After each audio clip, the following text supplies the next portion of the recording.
आप सभी को नमस्कार। मैं बाल प्रहरी और बाल साहित्य संस्थान अल्मोड़ा उत्तराखंड की ओर से आप सभी का स्वागत करता हूं, हार्दिक अभिनंदन करता हूं आज के अपने 429वें ऑनलाइन कार्यक्रम में। अ, आज हमारे इस कार्यक्रम में आज हमारे बाल प्रहरी का 19वां स्थापना दिवस है, यानी हमने 18 वर्ष बाल प्रहरी के पूरे कर चुके हैं हम लोग। और आज के इस अवसर पर हमने सोचा कि हम एक यद्यपि हम कोरोना काल के बाद 438 37 कार्यक्रम लगातार करते रहे हैं, लेकिन आज के कार्यक्रम को यादगार बनाने के लिए हमने इस कार्यक्रम को स्ट्रीम यार्ड के माध्यम से प्रस्तुत करने का मन बनाया है। तो इस कार्यक्रम के अध्यक्षता कर रहे हैं हमारे बीच डॉक्टर प्रत्युष गुलेरी साहब, जो कि धर्मशाला हिमाचल प्रदेश से हमारे बीच में हैं। और आप एक वरिष्ठ बाल साहित्यकार हैं और साहित्य अकादमी के सदस्य रहे हैं। आपका आप किसी परिचय के मोहताज नहीं है। बाल साहित्य में आपका महत्वपूर्ण काम रहा है और बाल कविताओं को जोड़ते हुए आपने एक बड़ा संकलन हम सबके सामने प्रस्तुत किया है। तो सर, मैं आपको आज के अध्यक्षता बतौर आमंत्रित करता स्वागत करता हूं। और हमारे आज के इस कार्यक्रम के मुख्य अतिथि हैं हमारे बीच श्री पंकज चतुर्वेदी साहब, जो कि संपादक और लेखक हैं नेशनल बुक ट्रस्ट में। आपका मार्गदर्शन समय समय पर हमको मिलता है। आपने कई बार नेशनल बुक ट्रस्ट के कार्यक्रम में मुझे जोड़ा और मैंने काफी कुछ आपसे सीखने का अवसर मेरे को मिला। उसकी मैं बाद में भी बात करूंगा। तो आज सर, आपने बहुत समय बाद माननीय चतुर्वेदी जी ने समय दिया है। हम उनको कई बार पहले भी जोड़ना चाह रहे थे, तो आज उन्होंने हमको इस कार्यक्रम के लिए पुस्तकें वो बच्चों के बीच बढ़ती दूरी विषय पर अपनी बात रखने के लिए उन्होंने समय दिया। मैं उनका विशेष रूप से स्वागत करता हूं, नमस्कार करता हूं।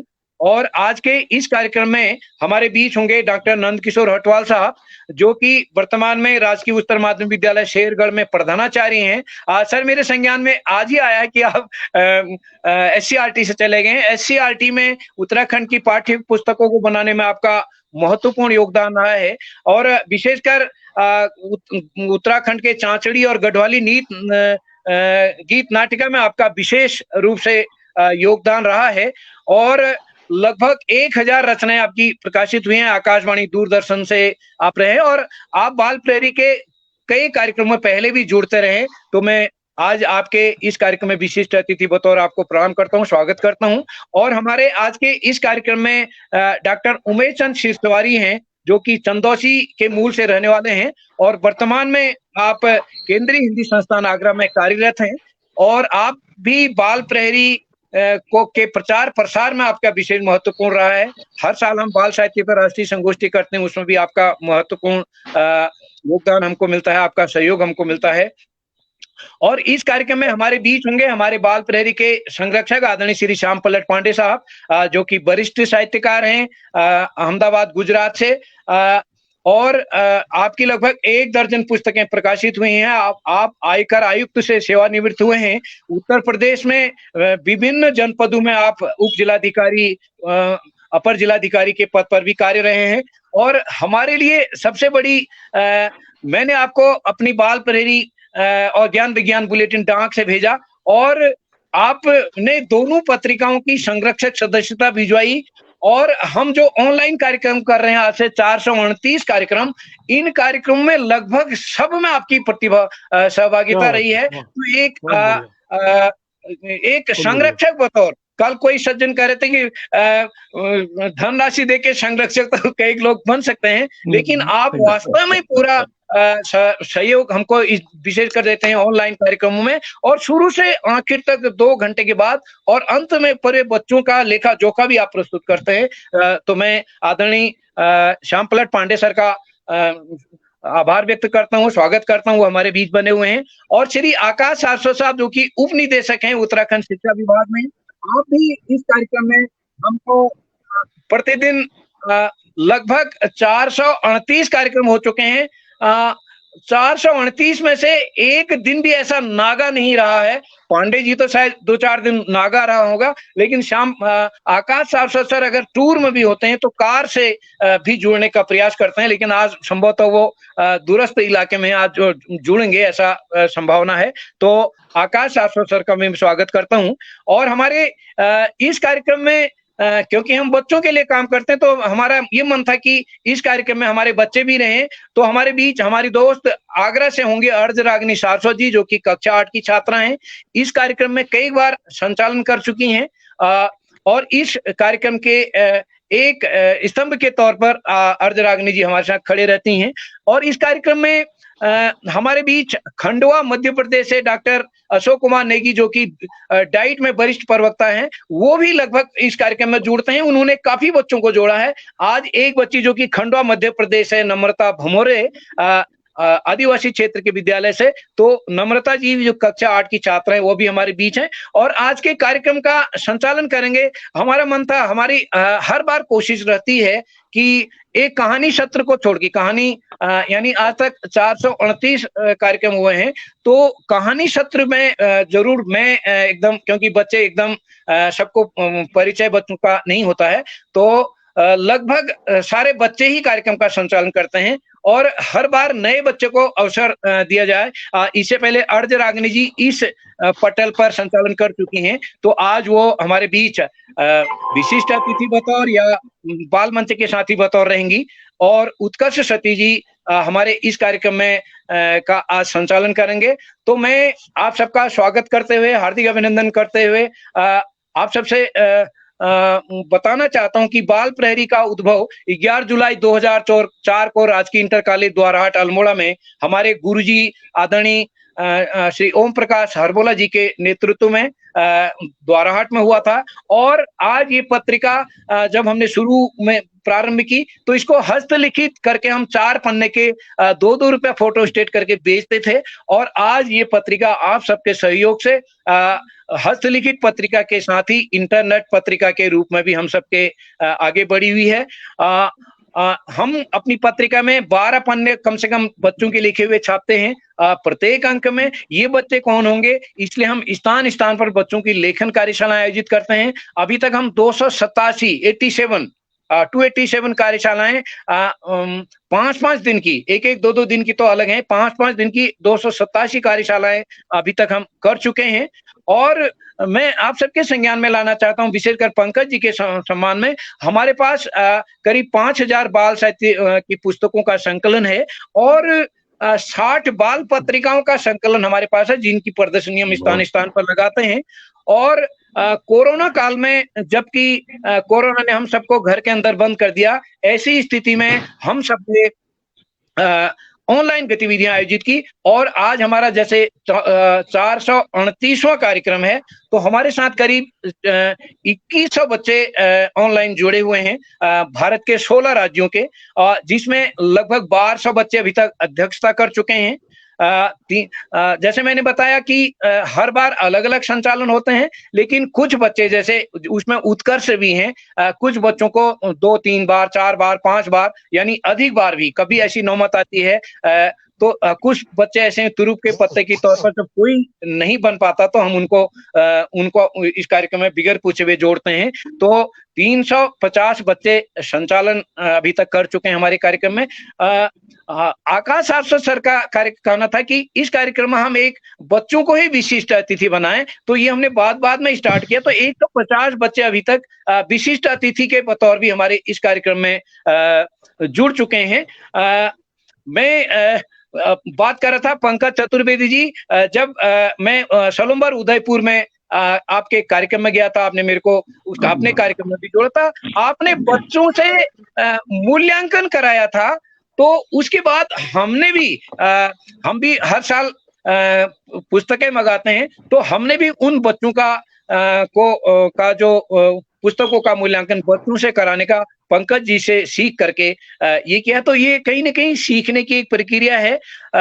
और बाल प्रहरी में प्रत्येक अंक में लगभग 50 से अधिक बच्चों की रचनाएं छपती हैं और हमारे पास जो समीक्षा की पुस्तकें आती हैं या जो मित्र हमको एक से अधिक पुस्तकें भेजते हैं, उनकी पुस्तकों को हम अपने कार्यक्रमों में बच्चों को भेंट करते हैं, पुरस्कार रूप में देते हैं। तो ये जो हम आज के 1900 स्थापना दिवस पर पुस्तक और बच्चों के बीच बढ़ती दूरी को करना चाह रहे हैं हमारे विद्वान साथी, इस पर अपनी बात रखेंगे। लेकिन मैं ये बताना चाहता हूँ कि हम बच्चों से मूल्यांकन कराने का और बच्चों को पुरस्कार में पुस्तकें देने का ये अभियान हम सबने प्रारंभ किया है।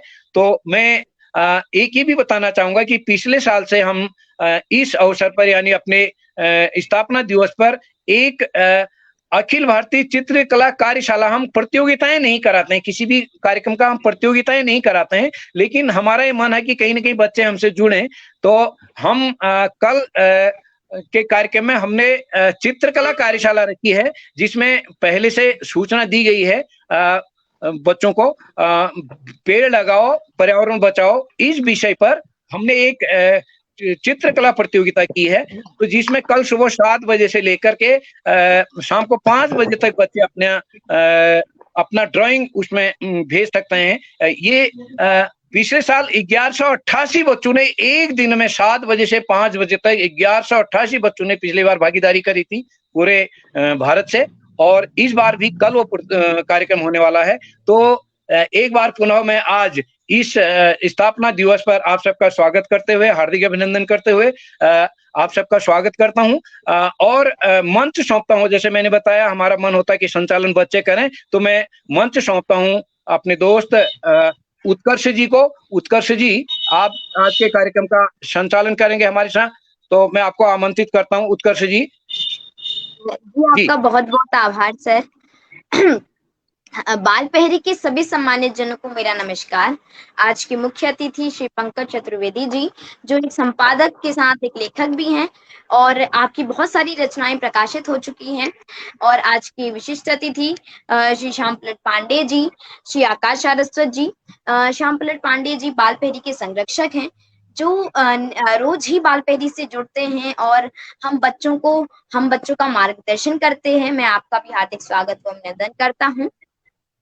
मैं शिक्षा विभाग के उप निर्देशक श्री आकाश सारस्वत जी का भी हार्दिक स्वागत व अभिनंदन करता हूं। वो भी बाल पहरी से हमेशा जुड़ते आए हैं और 7 बजे से 9 बजे तक कार्यक्रम में जुड़े रहते हैं और बच्चों की बातें सुनते रहते हैं और उनका मार्गदर्शन करते हैं। मैं आपका भी हार्दिक स्वागत व अभिनंदन करता हूं।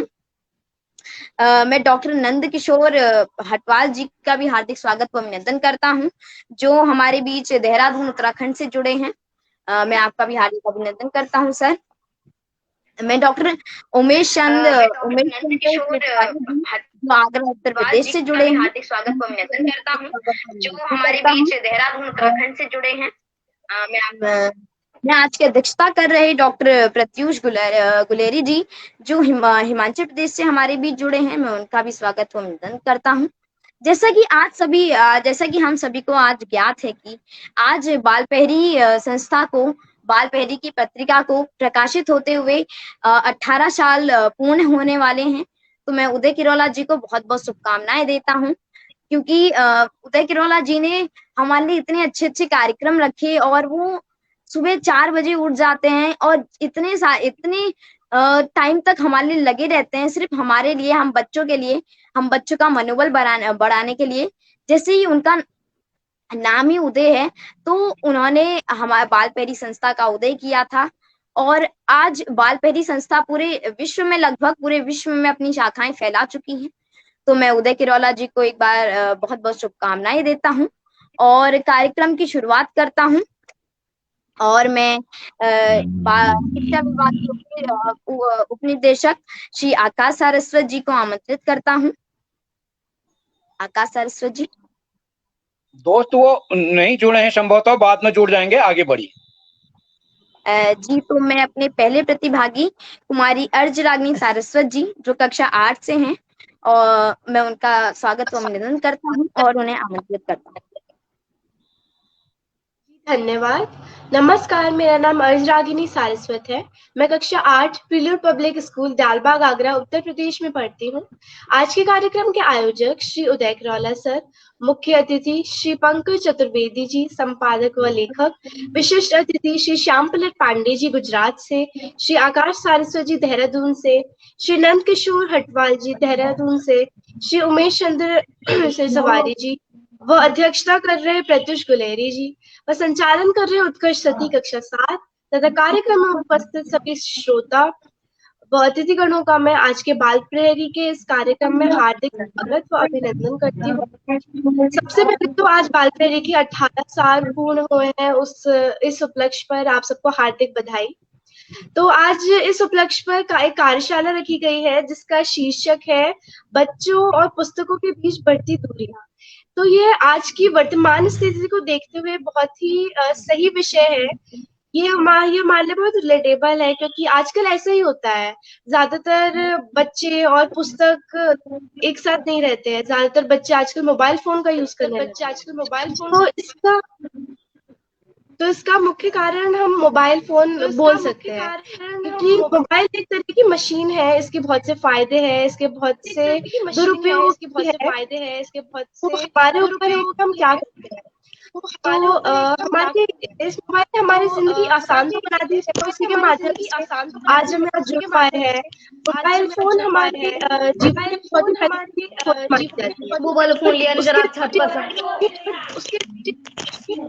पर दूसरी तरफ ये इसके बहुत से दुरुपयोग भी है। इनमें से एक है जिसकी वजह से बच्चे और पुस्तक दूर हो गए, उनके बीच की दूरियां बढ़ गई है। इसके जितने भी एग्जाम्पल दिए जाए उतने कम ही माने जाएंगे। अगर हम शुरू करें स्कूल से, जो कि हम बच्चों के जीवन में बहुत ही महत्व रखता है। हमें जैसे कि किसी भी विषय पर दिया गया कि हमें कोई विषय दिया गया कि आपको इस विषय पर जानकारी लानी है अगले दिन स्कूल में, तो हम पहले क्या करते थे, अपने माता पिता से पूछते थे उसके बारे में, या फिर हम पुस्तकों को देखते थे, सारी जानकारी इकट्ठा करते थे और फिर लेके जाते थे।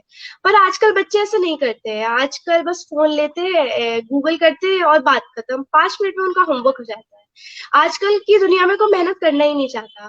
तो बात यही है। और दूसरी बात, जैसे कि हम बच्चों को कहानियां सुनना, कहानियां पढ़ना बहुत पसंद है। तो आजकल हम देखते हैं, खरीदते हैं। पहले तो हम ऐसा करते थे, पर आजकल सब कुछ ऑनलाइन अवेलेबल है। यहाँ तक कि बुक्स की पीडीएफ वगैरह भी, हमें स्टोरी बुक्स खरीदने की जरूरत ही नहीं है, सब कुछ ऑनलाइन अवेलेबल है। और जैसे कि पहले हम हंसने के लिए जोक्स पढ़ते थे, जोक्स की बहुत अच्छी अच्छी किताबें आती थी। पर आजकल ऐसा कुछ नहीं होता है। आजकल सिर्फ मोबाइल के ही माध्यम से सब कुछ हो जाता है। तो ये भी बहुत बड़ी बात है जिसकी वजह से ये हो रहा है। तो इसी तरह अगर हम पढ़ रहे हैं कुछ, हमें कोई शब्द कठिन लग रहा है, तो हम क्या करते हैं, पहले तो हम डिक्शनरी खोलते थे, उस शब्द को ढूंढते थे, उसका मतलब ढूंढते थे और वो हमारे दिमाग में रह जाता था। पर आजकल ऐसा नहीं होता है। लोग क्या करते हैं, डिक्शनरी खोलेंगे, शब्द को ढूंढेंगे, उसमें बहुत टाइम जाता है। और आजकल लोग, जैसे मैंने बोला, आसान करना चाहते हैं अपनी जिंदगी, इसीलिए वो फोन लेते हैं, गूगल करते हैं शब्द और 2 सेकंड के अंदर उसका आंसर आ जाता है। आजकल तो डिक्शनरी का प्रयोग बिल्कुल खत्म ही हो गया है। पहले तो स्कूलों में भी सिखाते थे कि डिक्शनरीज में कैसे खोजा जाए शब्द, क्योंकि उसमें ABCD ऐसे करके लिखा होता है। पर आजकल से कुछ नहीं होता है, क्योंकि डिक्शनरी का यूज बहुत ही कम हो गया है। तो ये भी एक बहुत बड़ी बात है कि हम ऐसा करते हैं। तो इसका अर्थ ये नहीं, टेक्नोलॉजी वो डेवलप हो गई है, पर इसका अर्थ ये नहीं कि हम टेक्नोलॉजी का यूज करना ही बंद कर दे, हम फोन का यूज करना ही बंद कर दे, फोन को बिल्कुल साइड रख दे। ऐसा नहीं हो सकता आज की वर्तमान स्थिति में, क्योंकि मोबाइल फोन के कारण ही आज हम जुड़े हुए हैं एक दूसरे से। तो अगर हम बात करें इस बारे में, तो हमारी पहली प्राथमिकता होनी चाहिए किताबें, क्योंकि किताबों से हमें सिर्फ जो हम जानना चाहते हैं वो नहीं, और भी काफी जानकारी मिलती है। फोन में तो जो आप ढूंढेंगे आपको सिर्फ वो मिल जाएगा और बात खत्म। पर किताबों में आप ढूंढेंगे तो आपको उसके अलावा जो आप जानना चाहते हैं और भी जानकारी मिलेगी। तो पुस्तकों से दूरी बढ़ाना हमारे लिए बिल्कुल भी लाभदायक नहीं है, पर मोबाइल फोन से दूरी बनाना हमारे लिए बहुत ही लाभदायक है। इसके हम बाल प्रहरी की कार्यशाला में पहले भी ये बात डिस्कस कर चुके हैं कि मोबाइल फोन के फायदे और उसके दुरुपयोग। तो फिर मैं अंत में अपनी वाणी को ये विराम देती हूँ समय का सदुपयोग करते हुए, और उदय करौला सर का आभार प्रकट करती हूँ कि उन्होंने आज मुझे यहाँ बोलने का अवसर प्रदान किया। सर, आपका हार्दिक आभार। तो जी आपका बहुत सही प्रस्तुति रही। जैसे कि आपने बिल्कुल सही बात कही, क्योंकि आजकल की दुनिया में सब लोग फोन से ही जुड़े हैं और अपनी दुनिया, अपनी लाइफ को आसान करना चाहते हैं, और इसलिए वो डिक्शनरी, बुक्स, ऐसी चीजें नहीं खोलते हैं। सिंपल सा फोन देखते हैं, वहां सब चीज मिल जाता है। और इससे क्या होता है कि अगर हम बुक्स देखेंगे तो आपको उसके अलावा दूसरा ज्ञान भी मिलेगा। आप उस चीज को ढूंढ रहे होंगे, उसके बारे में दूसरी चीजें भी मिलेंगी। अब आप गूगल में सर्च मारेंगे कि मेरा ऐसा ऐसा है, तो आपको उतना वो सफिशिएंट ही देगा जितना आपको चाहिए होगा, उससे ज्यादा वो आपको जानकारी नहीं देगा। और इससे क्या होता है, आप अगर बुक से ढूंढते हैं तो वो आपको याद भी रहता है। आप गूगल से ढूंढते हैं, आपको पता नहीं, आपने लिख दिया बस, सिंपल सी बात, और आपने कहा हाँ बस हो गया होमवर्क। तो अगर हम ऐसी करके बुक से दूरियां बनाएंगे तो जिंदगी जो हमारी है ना, वो अर्थव्यस्त हो जाएगी। क्योंकि ऐसा भी नहीं है कि हम फोन को इधर साइड ही कर दें, बट बुक के साथ हमें कुछ तालमेल रखना चाहिए, अपने बुक पढ़नी चाहिए, क्योंकि बुक से ना बहुत ज्यादा ज्ञान मिलता है। जितना आपको गूगल में नहीं मिलेगा उतना आपको बुक में मिल जाएगा। तो मैं कार्यक्रम को आगे बढ़ाते हुए कुमारी नम्रता भमोरे दीदी, जो कक्षा 8 से हैं, शासकीय कन्या उच्च माध्यमिक विद्यालय नया हरसूल मध्य प्रदेश से, मैं उन्हें आमंत्रित करता हूँ।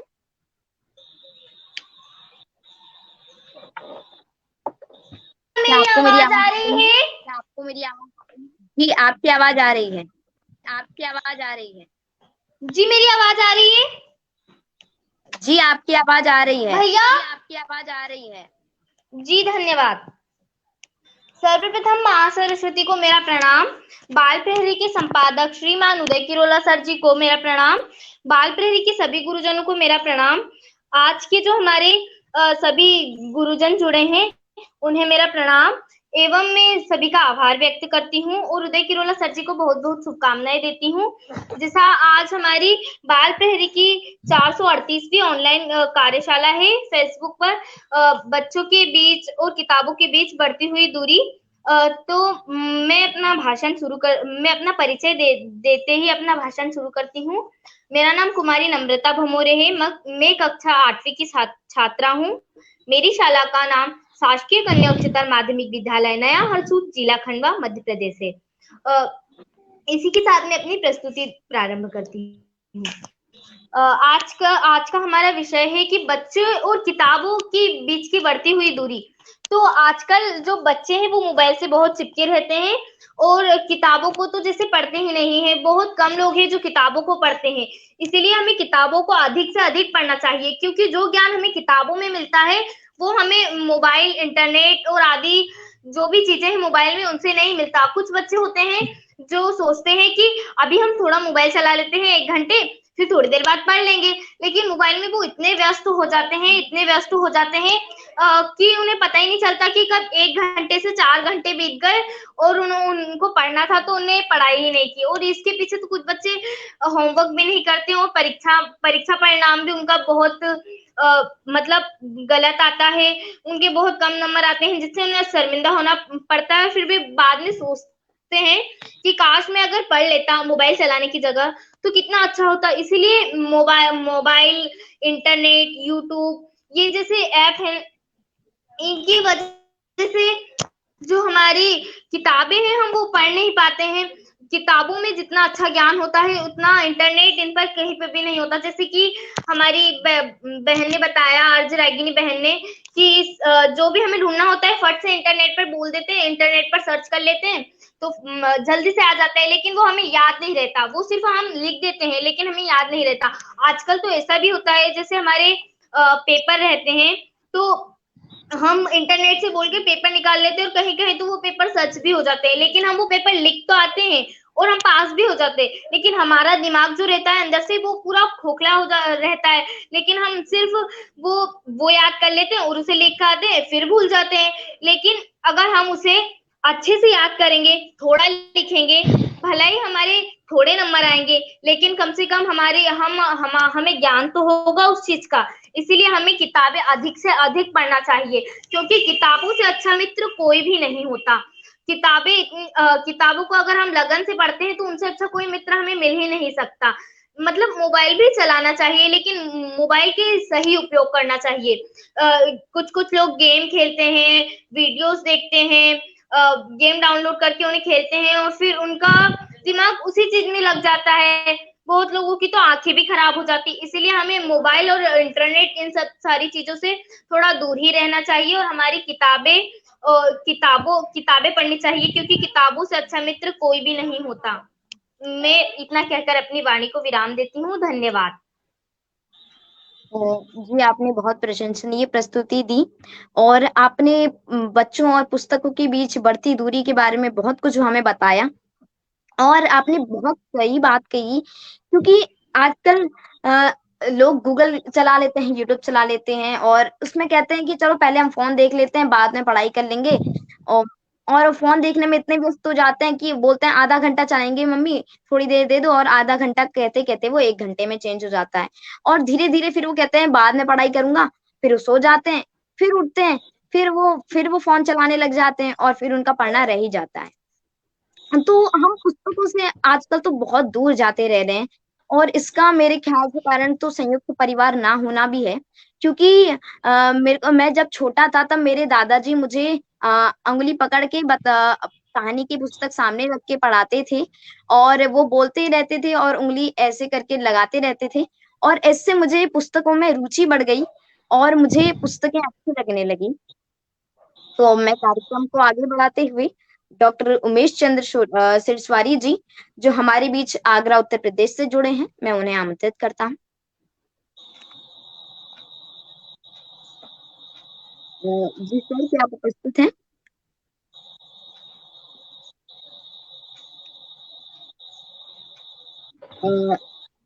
सर, क्या आपको मेरी आवाज आ रही है? लगता है किसी कारणवश वो हमारे बीच नहीं जुड़ पाए हैं। तो मैं डॉक्टर नंद किशोर हटवाल जी, जो हमारे बीच देहरादून से हैं, मैं उन्हें आमंत्रित करता हूँ।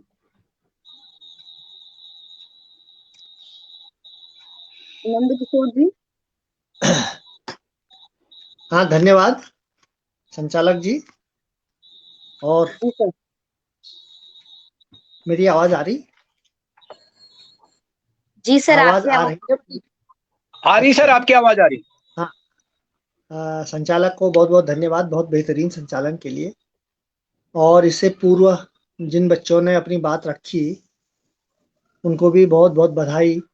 जिस बेबाकी के साथ उन्होंने इस विषय पर अपनी बात रखी वो बहुत महत्वपूर्ण है और हमें भी जानकारी मिली कि बच्चे इस बारे में क्या सोचते हैं।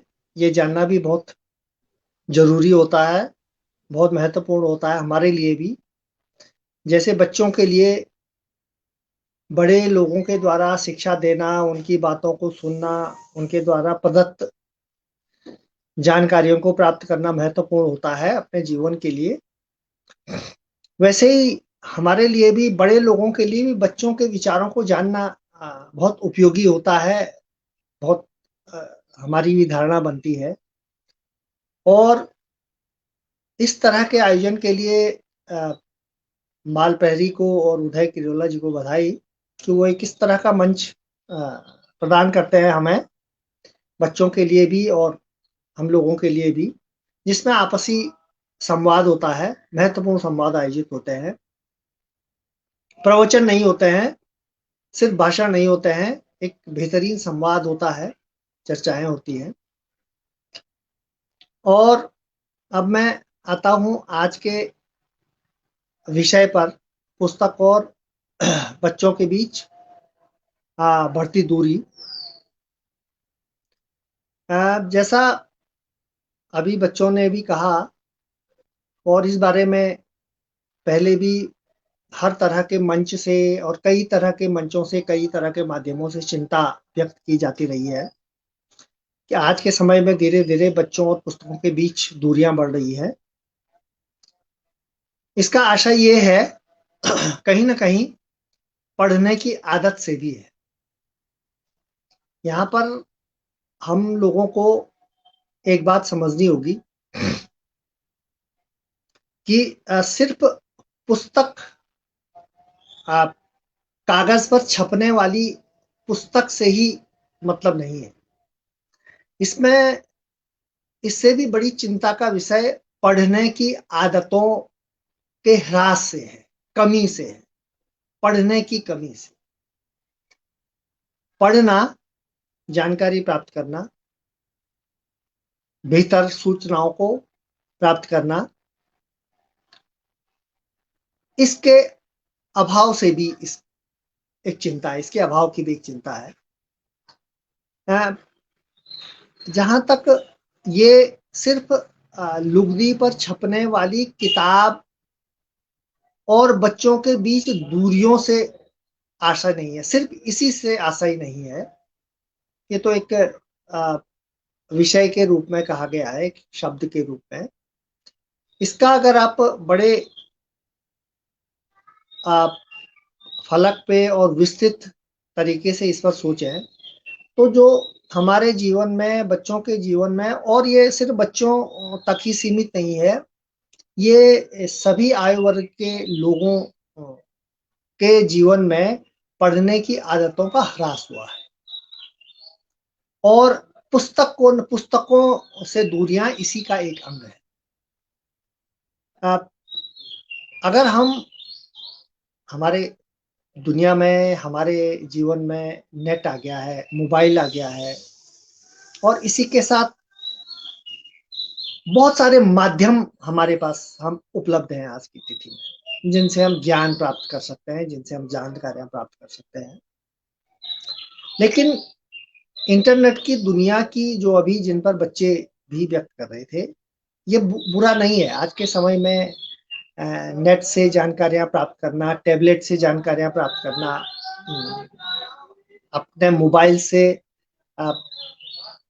बेहतर किस्म की जानकारियां प्राप्त करना, ये कहीं से भी आज के समय में, तकनीकी के इस युग में कहीं से भी बुरा नहीं है, और इवन की असुविधाजनक भी नहीं है। बच्चे, नौजवान जो नई पीढ़ी के बच्चे हैं, वो जब तैयारियां करते हैं, बहुत सारे जो प्रतियोगिताओं में भाग लेते हैं और प्रतियोगी परीक्षाओं को पास करते हैं, उनके भी आपने साक्षात्कार सुने होंगे। उनमें से बहुत सारे बच्चे नेट के द्वारा, अपने टैबलेट के द्वारा, कंप्यूटर से अध्ययन करते हैं, जानकारियां प्राप्त करते हैं। दिक्कत यह है कि मोबाइल और नेट के माध्यम से ज्ञान को प्राप्त करना और मोबाइल पर चिपकना भी एक इतनी बड़ी समस्या नहीं है। मोबाइल पर चिपकने का कारण क्या है, क्या कर रहे हैं बच्चे मोबाइल? इसको देखना, इसको जानना बहुत जरूरी है। इसमें परिवर्तन लाना बहुत जरूरी है। अगर बच्चे मोबाइल पे, टैबलेट पे कहानियां पढ़ रहे हैं या कुछ ज्ञान की बातें प्राप्त कर रहे हैं, तो ये एक अच्छी बात है। इसमें मोबाइल के द्वारा, नेट के द्वारा हमको बहुत लेटेस्ट, अपडेटेड चीजें प्राप्त होती है। कहानियां भी हमको बहुत सुविधाजनक तरीके से पढ़ सकते हैं, प्राप्त कर सकते हैं, यहाँ तक कि देख भी सकते हैं। लेकिन जैसे अभी बच्चे भी संकेत कर रहे थे इस तरफ कि नेट की दुनिया की दिक्कत यह है कि आपके पास एक साथ बहुत सारी चीजें हैं, बहुत बुरी चीजें भी हैं, अच्छी चीजें भी हैं, और साथ साथ रखी हुई है, आसपास रखी हुई है। ऐसी चीजें भी हैं जो आपको खींचती है चुंबकीय तरीके से, और बच्चा बेहतर पढ़ने के बजाय जो है उन खिंचावों की वजह से उस तरफ खींच जाता है, और वो लगभग मतलब एक दूसरी चीजों में ज्यादा अपने समय को गुजारता है, ज्यादा रहता है। इस वजह से एक ये बहुत बड़ा कारण है कि जिसको हमने आज ये नाम दिया है कि पुस्तकों और बच्चों के बीच बढ़ती दूरी, यानी पढ़ने की आदत, जानकारियां प्राप्त करने की आदतें, और बच्चों के बीच बढ़ती दूरी। क्यों? बच्चों का बहुत सारा समय तो वो जो नेट पे जो गेम होते हैं, ऑनलाइन जो गेम होते हैं, वो पबजी वगैरह जो भी एक आजकल बहुत चल रहा है, इस पर जाया हो जा रहा है। और दूसरा जो मनोरंजक चीजें, आपके पास 24 घंटे नेट पे फिल्में उपलब्ध हैं, गाने उपलब्ध हैं, गीत उपलब्ध हैं, आप चैटिंग कर रहे हैं, हजारों विकल्प इंटरनेट पे उपलब्ध हैं, आपके मोबाइल पे उपलब्ध हैं। हमारा ये सिर्फ बच्चों की ही चिंता का विषय नहीं है, ये बड़े लोगों की, पूरे समाज की चिंता का विषय भी है।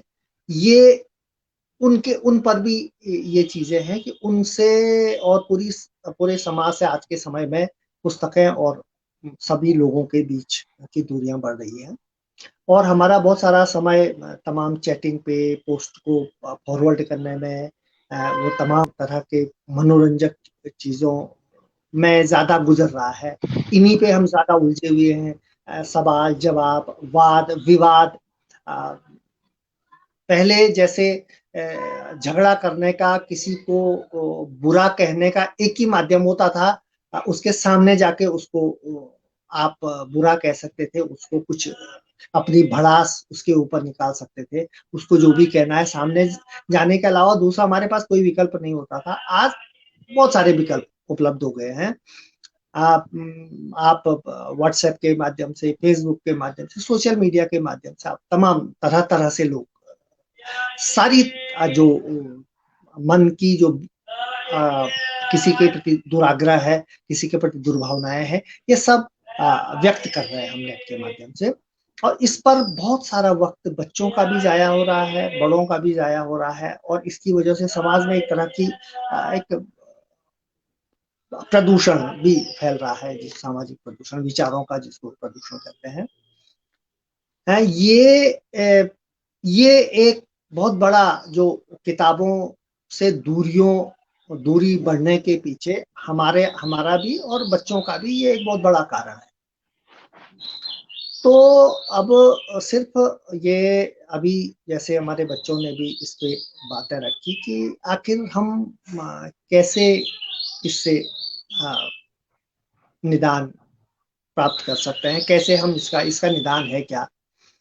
तो हमारे पास मतलब आने वाला समय अगर हम थोड़ा सा कल्पना करें, बच्चे खासकर सोचें कि बच्चे, नौजवान, किशोर और नौजवान बच्चे, अगर हम एक मोटा देखें तो वो 50-60-70% मोबाइल से, नेट से जानकारियां प्राप्त कर रहे हैं। उस पे पढ़ना उनको पसंद है, ऑनलाइन पढ़ना, किताबों के पीडीएफ पढ़ना, उनकी हैबिट, इसी तरह की आदतों का विकास हो गया है। अगर आप 60 साल से ऊपर, 50-60 साल से ऊपर जैसे हम लोग हैं, हम लोग क्योंकि हम किताबें पढ़ी है हमने, तो किताबें पढ़ना हमको ज्यादा अनुकूल लगता है। लेकिन नए जो बच्चे हैं उनको नेट के माध्यम से और मोबाइल के माध्यम से पढ़ना ज्यादा सुविधाजनक और ज्यादा अनुकूल लगता है। हमारी चिंता का विषय बेहतर पढ़े जाने को लेकर है, बढ़िया जानकारी प्राप्त करना। तो इसका तो एक ही निदान है कि हम बच्चे, हमें अच्छी वेबसाइट का पता होना चाहिए, किताबों कहाँ से प्राप्त होती है। आजकल ऑडियो बुक्स, वीडियो बुक्स का भी फैशन है, वो सब जानकारियां नेट पे शेयर होनी चाहिए। आपस में हमको एक दूसरे से उस पर भी बात करनी चाहिए। जैसे हम खेल और पबजी पे बात करते हैं, वैसे किताबों को लेकर, ऑनलाइन किताबों को लेकर के, किताबों की साइट को लेकर के भी बातें होनी चाहिए, ऑडियो बुक्स के बारे में बातें होनी चाहिए।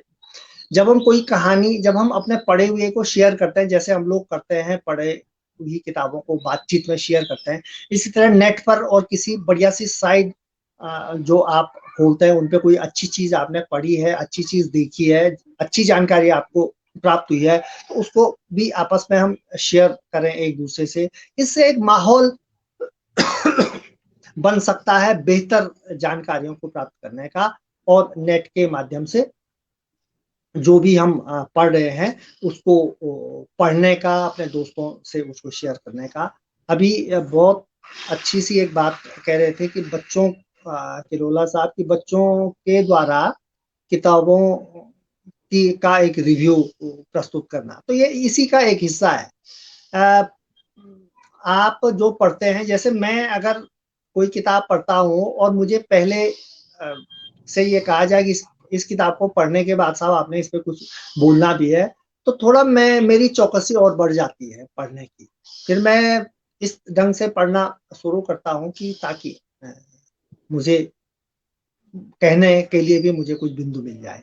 ऐसे ही बच्चे भी अगर किताबों को जो भी आपने नेट पे पढ़ा है, मैं सिर्फ किताबों की बात नहीं कर रहा हूँ, किताबों से दूरियां, और जो हमारी बाइंडिंग और लुगदी पर छपने वाली, पेपर पर छपने वाली किताबें हैं, इनका अपना एक अलग महत्व है, इनका महत्व तो है, लेकिन जो हम नई चीजें नेट के माध्यम से, मोबाइल के थ्रू, टैबलेट वगैरह से पढ़ रहे हैं, इनके बारे में भी बातचीत करना, इस एक वातावरण बनाना, एक माहौल बनाना, कहाँ किसकी पुस्तक ऑनलाइन किस तरह से उपलब्ध है, और भी तरह के किताबें, ई बुक्स वगैरह आ रही है, किस तरह की ई बुक्स हमारे पास उपलब्ध हैं, जो बढ़िया इलस्ट्रेटेड फॉर्म में क्या क्या चीजें, कविताएं, ऑडियो वीडियो, सारी चीजें।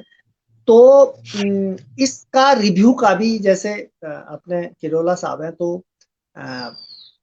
मेरा उनसे एक अनुरोध भी है कि इस तरह की सामग्री की चर्चा का भी एक आयोजन किया जाना जरूरी है। इससे हमारे जो चर्चाकार लोग हैं, जो बड़े उम्र दराज लोग हैं, उनको भी इस तरह की जानकारियां बढ़ेंगी, उनकी नेट को लेकर के, नेट की दुनिया को लेकर के, कि किस किस तरह की आजकल सामग्रियां किस किस फॉर्म में, किस किस रूप में आ रही है।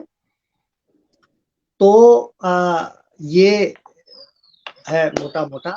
और पुनः मैं एक सार रूप में ये कहना चाहूंगा, खासकर बच्चों से, कि मोबाइल को हाथ में रखकर अगर आप कोई बेहतर पुस्तक पढ़ रहे हैं, तो उसका वो कहीं से कोई बुरा नहीं है। आने वाला समय, आप जैसे मैं सोचता हूं कि आज से 10 साल पहले, 20 साल पहले, 10 साल 15 साल पहले हमने कल्पना भी नहीं की थी कि मैं मोबाइल पे कोई पूरी की पूरी किताब पढ़ लूंगा, या टैबलेट पे, कंप्यूटर पे, या लैपटॉप पे पूरी की पूरी किताब पढ़ लूंगा। ऐसे ही आने वाले 10 साल 15 साल में जब आप युवा हो जाएंगे, अभी हम अनुमान नहीं लगा सकते हैं कि नेट की दुनिया, हमारा जीवन नेट कितना फैल जाएगा, और आपके पास पता नहीं किस किस फॉर्म में जानकारियां आएंगी। तो नेट फ्रेंडली भी बुरा नहीं है, लेकिन हमको ध्यान ये रखना होगा कि एक वातावरण का निर्माण करना होगा। कुल मिलाकर, जैसे किताबों की दुनिया, पढ़ने की दुनिया का हमने वातावरण बनाया, जब किताबों का आविष्कार हुआ, उससे पहले तो श्रव्य माध्यम से ही हम लोग जानकारियां, प्रवचनों से ही जानकारियां प्राप्त करते थे। उसके बाद जब किताबें आई, तो किताबों की दुनिया से जब हम जानकारियां प्राप्त करने लगे, तो इसमें वातावरण का निर्माण, उनको शेयर करके, आपस में बातें करके, किताबों की चर्चा करके, जो हमने पढ़ा उसको बता करके, दूसरों का बताया हुआ, पढ़ा हुआ सुन करके एक वातावरण निर्मित हुआ।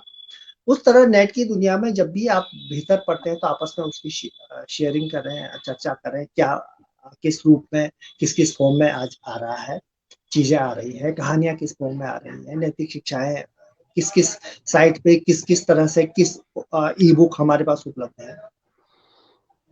अगर हम ऐसा करते हैं, तो शायद हम आज के समय में किताबों और बच्चों के बीच जो दूरियों की जो बात कर रहे हैं, अर्थात जो हम पढ़ने की आदतों के ह्रास की बात कर रहे हैं, शायद इसकी कुछ भरपाई कर पाए। इसको हम थोड़ा सा डैमेज कंट्रोल हम इसको कर सकते हैं।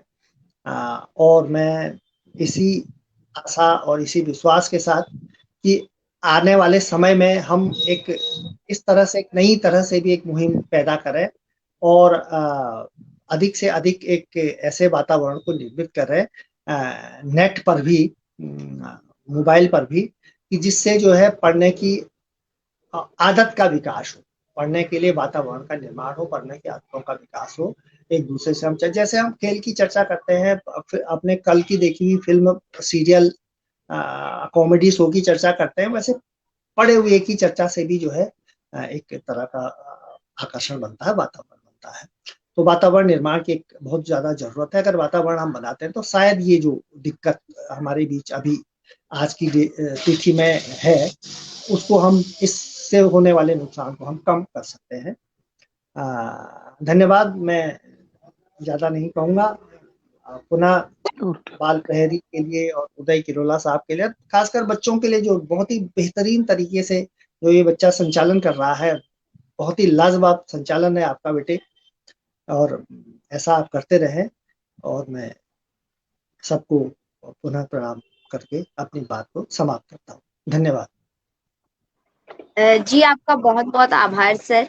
आपने हमारा मार्गदर्शन करा और आपने हमें बताया कि हमें इंटरनेट एक सही माध्यम है, लेकिन हमें पुस्तकों को भी समय देना चाहिए और इंटरनेट को ही अपनी जिंदगी नहीं बना लेना चाहिए। हाँ, इंटरनेट को भी समय देना चाहिए, लेकिन अपनी दिनचर्या में पुस्तकों को भी लाना चाहिए।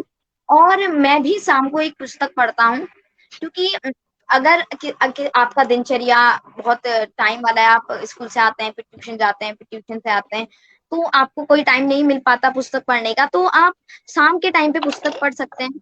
मैं भी शाम के टाइम पे पुस्तक पढ़ता हूँ और मुझे बहुत अच्छा मजा आता है उसको पढ़ने में। तो दिल के खूबसूरत हो आप, मन की सच्ची मूरत हो आप, दिल के खूबसूरत हो आप, मन की सच्ची मूरत हो आप, तारीफ करूं क्या आपकी, हमारे कार्यक्रम की सूरत हो आप। मैं हमारे कार्यक्रम की मुख्य अतिथि श्री पंकज चतुर्वेदी जी, जो संपादक और लेखक हैं और दिल्ली से हमारे बीच उपस्थित हैं, मैं उन्हें आमंत्रित करता हूँ। धन्यवाद उत्कर्ष। और इस कार्यक्रम में जुड़े जो जनरेशन गैप कहते हैं, लगभग 4 पीढ़ी के लोग यहाँ पर अभी तक मेरे से पूर्व वक्ताओं ने, बच्चों ने, हरिद्वार जी ने जो बात कही है, मैं उस बात को आगे बढ़ाना चाहूंगा। पहला चीज तो एक चीज जान ले कि पढ़ना क्या है, और दूसरी चीज क्या है कि क्या छपी हुई किताब ही पढ़ना है। अभी जब ये जो प्रिंटेड किताब है कागज पे, इसका इतिहास बहुत पुराना नहीं है, 200 साल से कम का है। उसके पहले हम लोग किसी दूसरे स्वरूप में पढ़ते थे, उसके बाद में हम प्रिंटेड में पढ़ने लगे। और मैंने अपनी पीढ़ी में पढ़ने के स्वरूपों में कंप्यूटर को आते देखा है, उसके बाद में हार्ड डिस्क पे बड़ी वाली फ्लॉपी को आते देखा है, फिर छोटी फ्लॉपी को देखा है, फिर सीडी रोम को देखा है, फिर छोटी सीडी को देखा है, फिर पेन ड्राइव को देखा है, और उसके बाद में अब मैं नेट पे और किंडल पे बात कर रहा हूं। तो पढ़ना क्यों जरूरी है, समझना आवश्यक है। पढ़ना किस माध्यम पे जरूरी है, ये कोई बहुत महत्वपूर्ण नहीं है। आप किस माध्यम पे पढ़ रहे हैं, सीडी पे पढ़ रहे हैं, मोबाइल पे पढ़ रहे हैं, किंडल पे पढ़ रहे हैं, या प्रिंटेड बुक्स पे पढ़ रहे हैं, ये आपकी देशकाल परिस्थिति, आपकी सोशियो इकोनॉमिक, आपकी सामाजिक, आर्थिक और जो देशज परिस्थितियां, उस पर निर्भर करता है। मैं यहाँ पर इंटरनेट के इस्तेमाल, उपयोग और दुरुपयोग की बात नहीं करूंगा, क्योंकि जो भी व्यक्ति तकनीक के विपरीत जाएगा वो इस भौतिक दौड़ में पीछे हट जाएगा। यह बहुत स्पष्ट है कि गूगल या इंटरनेट ये एक सूचना का माध्यम है।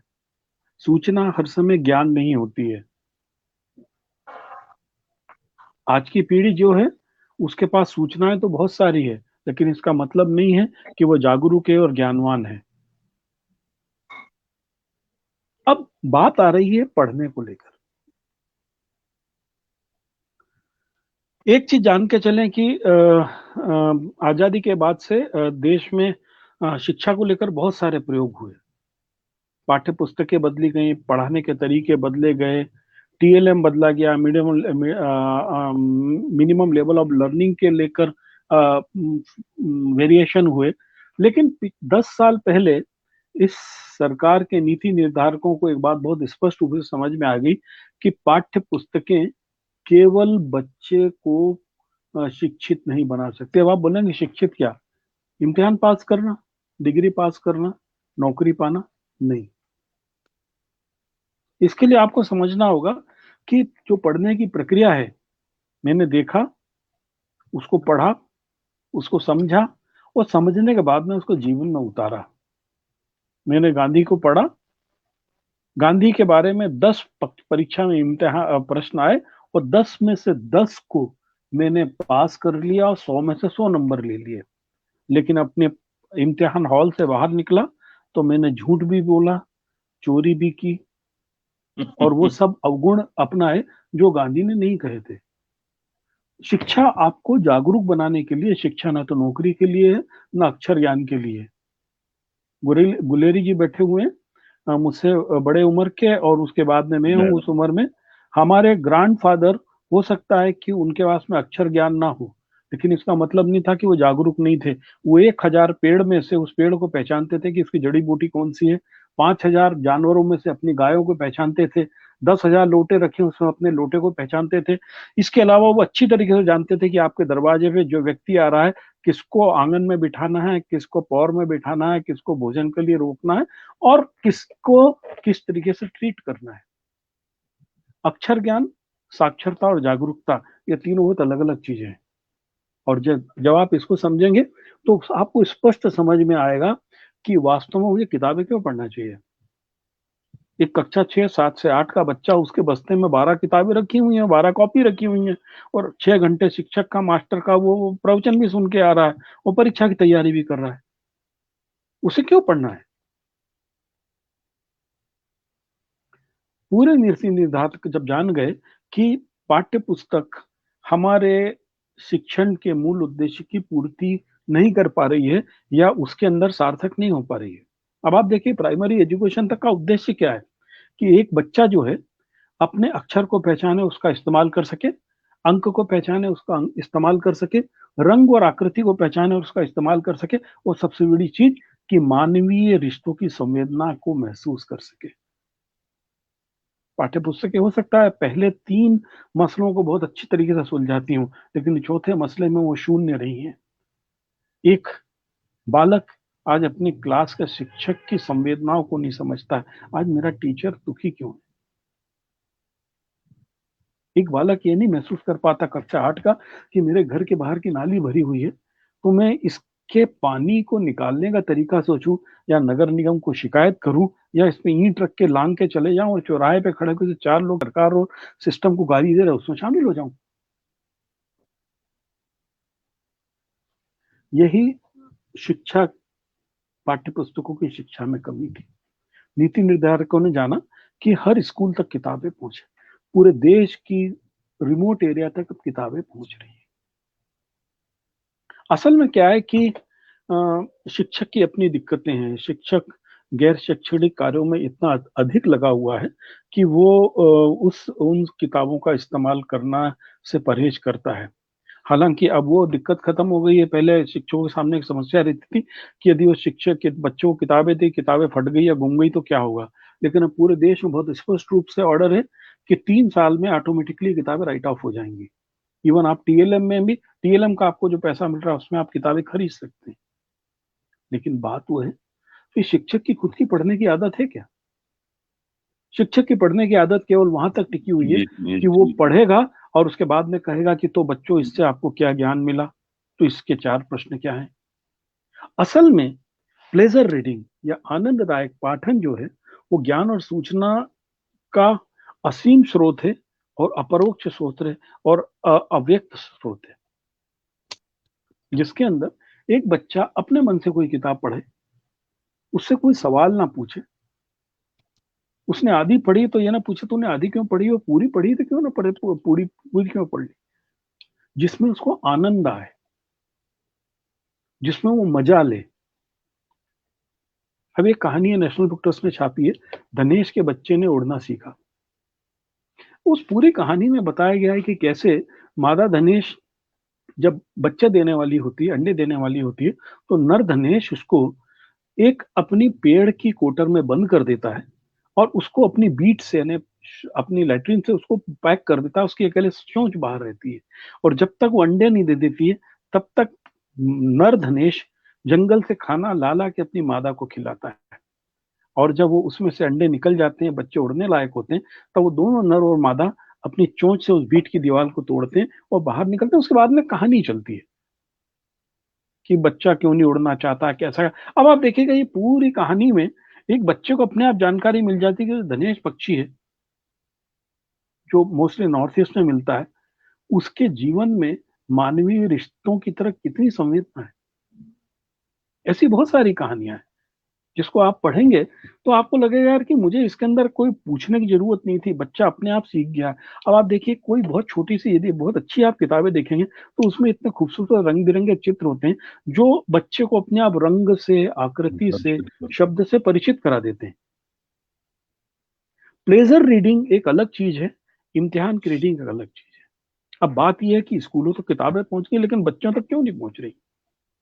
पहला चीज तो शिक्षक नहीं जानता है कि यदि वो इन किताबों को बच्चों को फ्री एक्सेस दे देगा, यदि खुली उनको छूट दे देगा, तो जो उसका कैरिकुलम के जो टारगेट हैं, बच्चे शब्द बनाना सीखे, बच्चे अपने आप को अभिव्यक्त करना सीखे, बच्चे कुछ नए ज्ञान को ले, वो ऑटोमेटिक इन्हांस हो जाता है।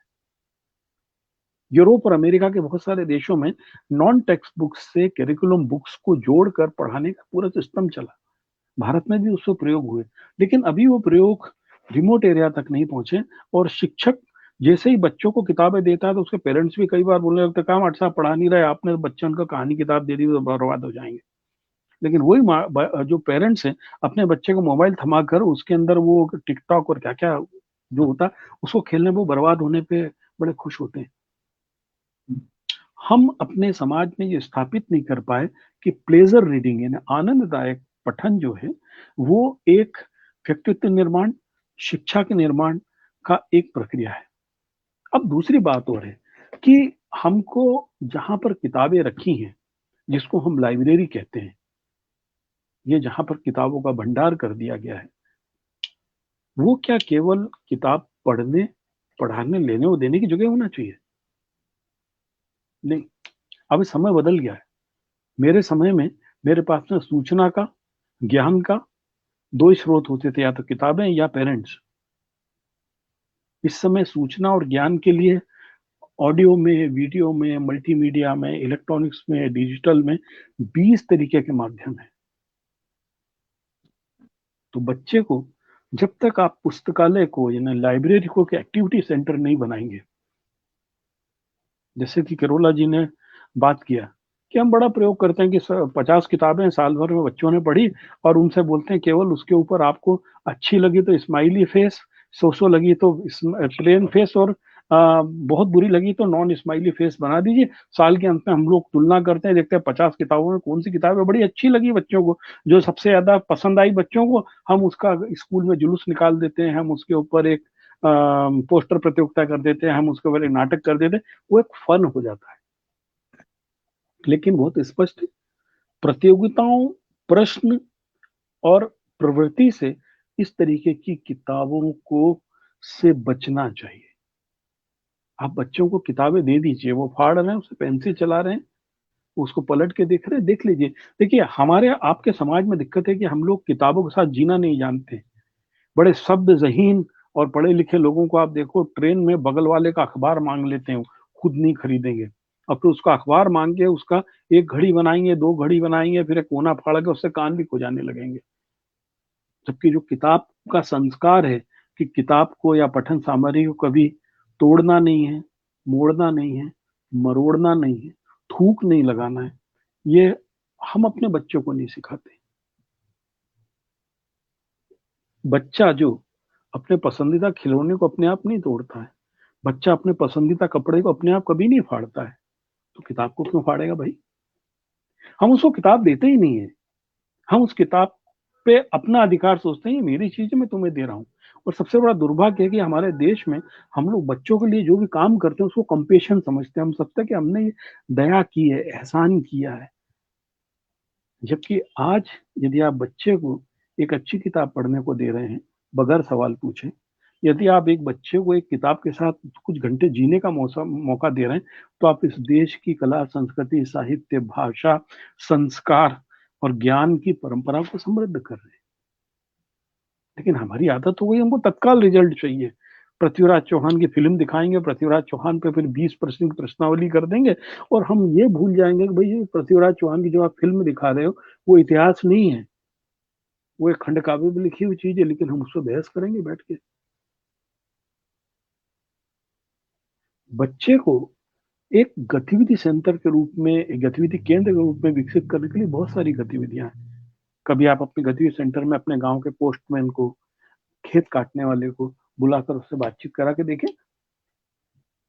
एमए पास बच्चे बैंक की स्लिप नहीं भर पाते हैं, डरते हैं, क्योंकि उनके पास अक्षर ज्ञान तो है, डिग्री तो है, लेकिन व्यावहारिकता का ज्ञान नहीं है। बल्ब नहीं बदल पाते हैं बच्चे, फ्यूज ठीक करने में डरते हैं, साइकिल की चेन उतर जाए तो आप पास पड़ोस के लोगों को बुलाते हैं और सोचते हैं कि सेजन चढ़ाना पढ़े लिखे का काम थोड़ी ना है। यदि हम किताबों को फ्री एक्सेस के साथ में बच्चों को देंगे, बगैर कोई सवाल पूछे, बगैर किसी प्रतियोगिता के, तो ये जो दूरी की बात आ रही है, ये मेरी पूरी बातचीत दूरी को लेकर है कि दूरी कहाँ है। गांव में किताब है, लेकिन बच्चा वहां तक नहीं पहुंच पा रहा है। टीचर के पास किताब है, लेकिन वो बच्चे को देने से डर रहा है। और उसके बाद में सबसे बड़ी चीज हो रही है कि हम लोग बहुत सारे इजी चीज करना चाहते हैं। आप देखिए पूरे देश में आप चित्रकला प्रतियोगिता करा दीजिए, 90% बच्चे एक पहाड़, एक उगता सूरज, एक चिड़िया, एक झोपड़ी, एक नदी, और वो बना के रख देते हैं। आपने क्या सोचा है कि ये बच्चों की वैचारिक कंगाली का दौर है? उनके आसपास कितना क्यों नहीं बना पा रहे हैं? ज्यादा से ज्यादा Mickey mouse, Donald duck type कोई चीज बना देते हैं जिसको कॉपी करने में उनको सहूलियत होती है।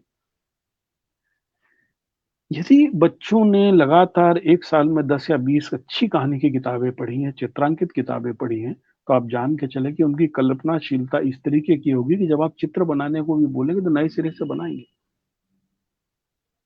मैं अभी लखनऊ में बच्चों के ग्रुप के साथ काम करता हूँ। वो बच्चे बहुत ही डिस्प्लेस कॉलोनी के हैं, बहुत गरीब हैं, उनके मदर फादर दोनों काम करते हैं और उनके लिए स्कूल जाना भी एक वजन सरीका होता है, क्योंकि कई बार उन्हें भी काम करना होता है।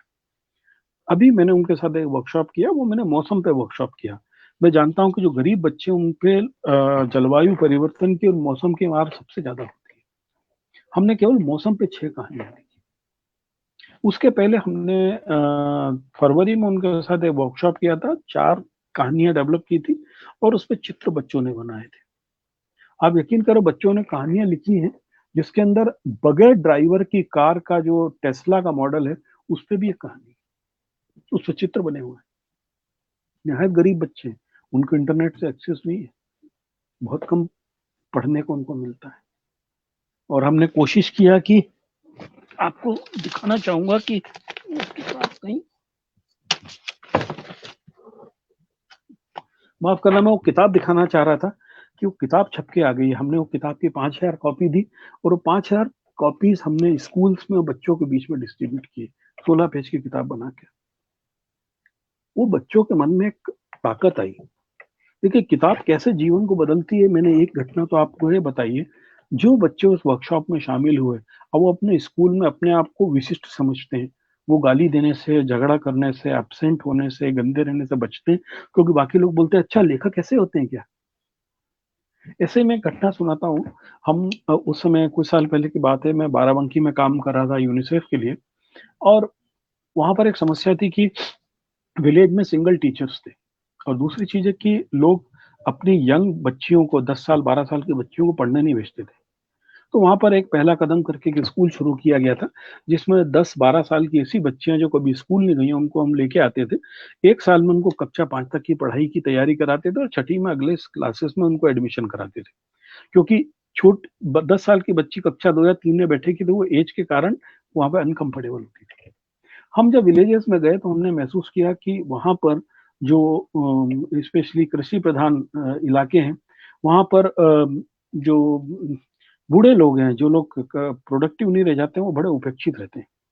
मुझे एक बूढ़ी औरत का नाम याद है, श्यामा दादी। हम ऐसी श्यामा दादी को स्कूल में लेके गए जो सिंगल टीचर स्कूल था, और हमने बच्चों को बोला कि श्यामा दादी आप इनको कहानी सुनाओ। वो बुढ़िया के पास में अपनी अवधि में ढेर सारी कहानियों का भंडार था, और उसने बच्चों को कहानी सुनानी शुरू की। अब बच्चे वहां पे जुड़ने शुरू हो गए, और वो श्यामा दादी को रोज बोलता, दादी एक और सुनावा हो कहानी। और उसके बाद में ये हुआ, हम लोगों ने क्या किया, ऐसे 10-12 लोगों की कहानियों को लिखा, और उसके बाद में उनको थोड़ा एडिट किया, और उसके बाद में हमने उन किताबों को यूनिसेफ के जरिए गांव की माटी से करके किताब छपवा दी। अब वो श्यामा दादी जब तक जिंदा रही, उसके लिए, जो खुद अनपढ़ थी, उसके लिए बहुत बड़ी बात थी कि श्यामा दादी लिखा हुआ था। जो ये काले अक्षरों का जादू है ना, इंसान के सिर पर चढ़ के बोलता है। और वो श्यामा दादी जब तक जिंदा रही, स्कूल खुलने से पहले खुद चली आती थी, स्कूल की झाड़ू लगा देती थी, टीचर नहीं आए तो बच्चों को कहानी सुनाने लगती थी।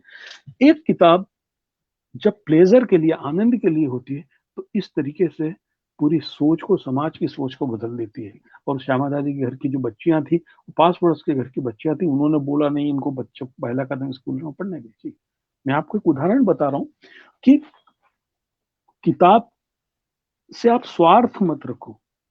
हमारा दुर्भाग्य है, हम प्लेजर रीडिंग की किताबों से भी स्वार्थ रखते हैं कि इससे हमको क्या मिला। क्योंकि हर बच्चा, जरा बच्चे के दिल में खटखटा के देखो या अपने बचपन में जाके देखो, आपको लगेगा वो एक उस पल की तलाश में रहता है जिसमें कहता है कि तुमने क्या किया। वो कहता है मैंने कुछ नहीं किया।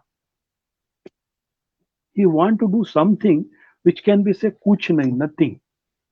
Nothing means it's a pleasure moment for them.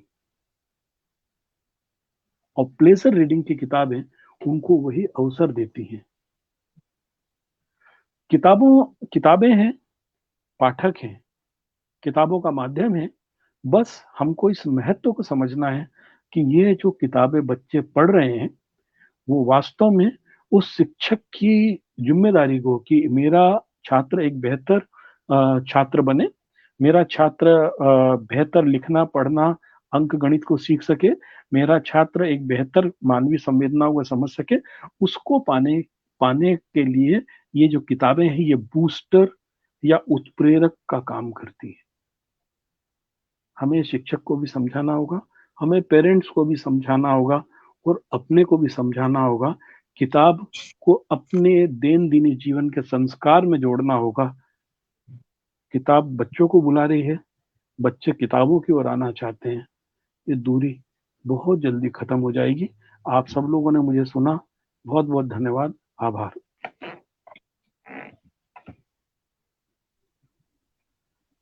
जी, आपका बहुत बहुत धन्यवाद सर। आपका बहुत बहुत आभार सर। आपने हमारा मनोबल बढ़ाया और आपने हमारा मार्गदर्शन किया और आपने बहुत कुछ नई बातें बताई। अगर मैं बताऊं तो आपने बताया हमें कि शिक्षा हमें सिखाने की चीज है जो हम सीखते हैं, क्योंकि आजकल बच्चे खुद डिसीजन नहीं ले पाते। बच्चे पढ़ने में अच्छे होते हैं, क्लास में टॉप करते हैं, बट जब उनसे पूछा जाता है कि तुम्हारे सामने एक घायल जानवर पड़ा है तो तुम एनिमल हेल्पलाइन में कॉल करोगे, अपने मम्मी पापा को बताओगे, तो वो डिसीजन नहीं ले पाते कि वो क्या करेंगे। जबकि वो क्लास में फर्स्ट आते हैं, बट वो सोच नहीं पाते कि हम क्या करेंगे। और यही हमें अपने पीढ़ी को, आगे आने वाली पीढ़ी को बताना है, यही सिखाना है कि शिक्षा से आप कुछ सीख सकते हैं, खुद डिसीजन ले सकते हैं, अपना खुद कोई काम कर सकते हैं, आप दूसरों पे निर्भर नहीं होंगे। क्योंकि अगर आप शिक्षा एक बोझ की तरह आजकल मानी जाती है, क्योंकि बच्चे स्कूल से आते हैं, 6 घंटा स्कूल में पढ़ते हैं, वहां टीचर उनके साथ रह रह के वो भी बोर हो जाते हैं, आते हैं, फिर ट्यूशन चले जाते हैं, उसके बाद उन्हें कुछ समय मिलता है तो स्कूल का होमवर्क करते हैं। तो उनके पास समय कहाँ होता है उन बुक्स को समझने का, उन बातों को समझने का। टीचर स्कूल में काम करा देते हैं, हाँ कुछ टीचर बताते हैं, बच्चे समझते हैं, बट इतना ज्यादा लोड हो जाता है किताबों का, इतना ज्यादा लोड हो जाता है स्टडी का कि वो उस चीज को समझ नहीं पाते, ढंग से बता नहीं पाते। और जब डिसीजन लेने की बारी आती है, जब वो उनके संग रियल लाइफ में होता है, तब उनके पास कोई आंसर नहीं होता, तब वो उस काम को करने में हिचकिचाते हैं। और यही आपने हमें बताया। और सर, मुझे सच में बहुत अच्छा लग रहा है क्योंकि मैं आज इस कार्यक्रम में संचालक बना हूँ और इतने सारे बड़े बड़े लोगों से मिलने का मुझे मौका मिला है। मुस्कान आपकी हमारे लिए वरदान है, मुस्कान आपकी हमारे लिए वरदान है, आपका मार्गदर्शन हमारे लिए सम्मान है, आपका मार्गदर्शन हमारे लिए सम्मान है। आप आए रब हम पर मेहरबान है, आप आए रब हम पर मेहरबान है, बड़े नसीब वाले हैं हम जो आप हमारे मेहरबान हैं। मैं आज इस कार्यक्रम की अध्यक्षता कर रहे डॉक्टर प्रत्यूष गुलेरी जी मध्य प्रदेश से जो हमारे बीच है, मैं उन्हें आमंत्रित करता हूँ। सर, आपका बहुत बहुत हार्दिक स्वागत व अभिनंदन। जी, आदरणीय पंकज चतुर्वेदी जी, प्रियवर उत्कर्ष, बाल प्रहरी के मुख्य संपादक संचालक उदय किरोला जी, नंदकिशोर हटवाल जी और मेरे प्यारे प्यारे बच्चों, ये बड़े हर्ष की बात है, खुशी की बात है कि उदय किरोला जी ने आज अपने बाल प्रहरी के 19वें स्थापना दिवस के ऊपर हमें भी जोड़ा, बड़ों को भी जोड़ा और आप नन्हे मुन्नों को भी जोड़ा। मुझे बहुत खुशी हो रही है। उत्कर्ष ने बहुत अच्छे तरीके से ये मंच का संचालन किया है। ये हमारी प्रारंभिक शिक्षाएं होती हैं। पंकज चतुर्वेदी जी ने, हटवाल जी ने और बहुत अच्छे ढंग से विद्यार्थियों ने भी, जो छात्र हैं, बच्चे हैं, अपनी बात यहाँ रखी है कि किताब और किताबों से, पुस्तक से बच्चे दूर क्यों हो रहे हैं, उसके क्या कारण हैं। उसके बहुत सारे कारण हैं जिन पर प्रकाश डाला है अभी नंदकिशोर जी ने और पंकज चतुर्वेदी जी ने। पंकज चतुर्वेदी जी एक संपादक हैं नेशनल बुक ट्रस्ट इंडिया में और एक बड़े संस्थान के साथ जुड़े हैं जो पुस्तकें तैयार करता है। पुस्तकें तैयार करने के लिए किस तरीके की पुस्तकें जो है वो हम बच्चों को दें, जिनमें बच्चों को पुस्तकें पढ़ने के प्रति उनकी रुचि जो है वो पैदा की जाए, ये बहुत अच्छे ढंग से इन्होंने यहाँ बातें रखी। मैं उसके साथ ये जोड़ना चाहता हूं, जैसे इन्होंने ये कहा कि एक शिक्षक कैसा होना चाहिए और माता पिता कैसे होने चाहिए और विद्यार्थी और बच्चे जो हैं वो भी कैसे होने चाहिए। और ये सही बात है। बच्चों ने ये भी कहा कि संयुक्त परिवार से हमारी दूरी हो रही है, हम एकल परिवार के शिकार हो रहे हैं।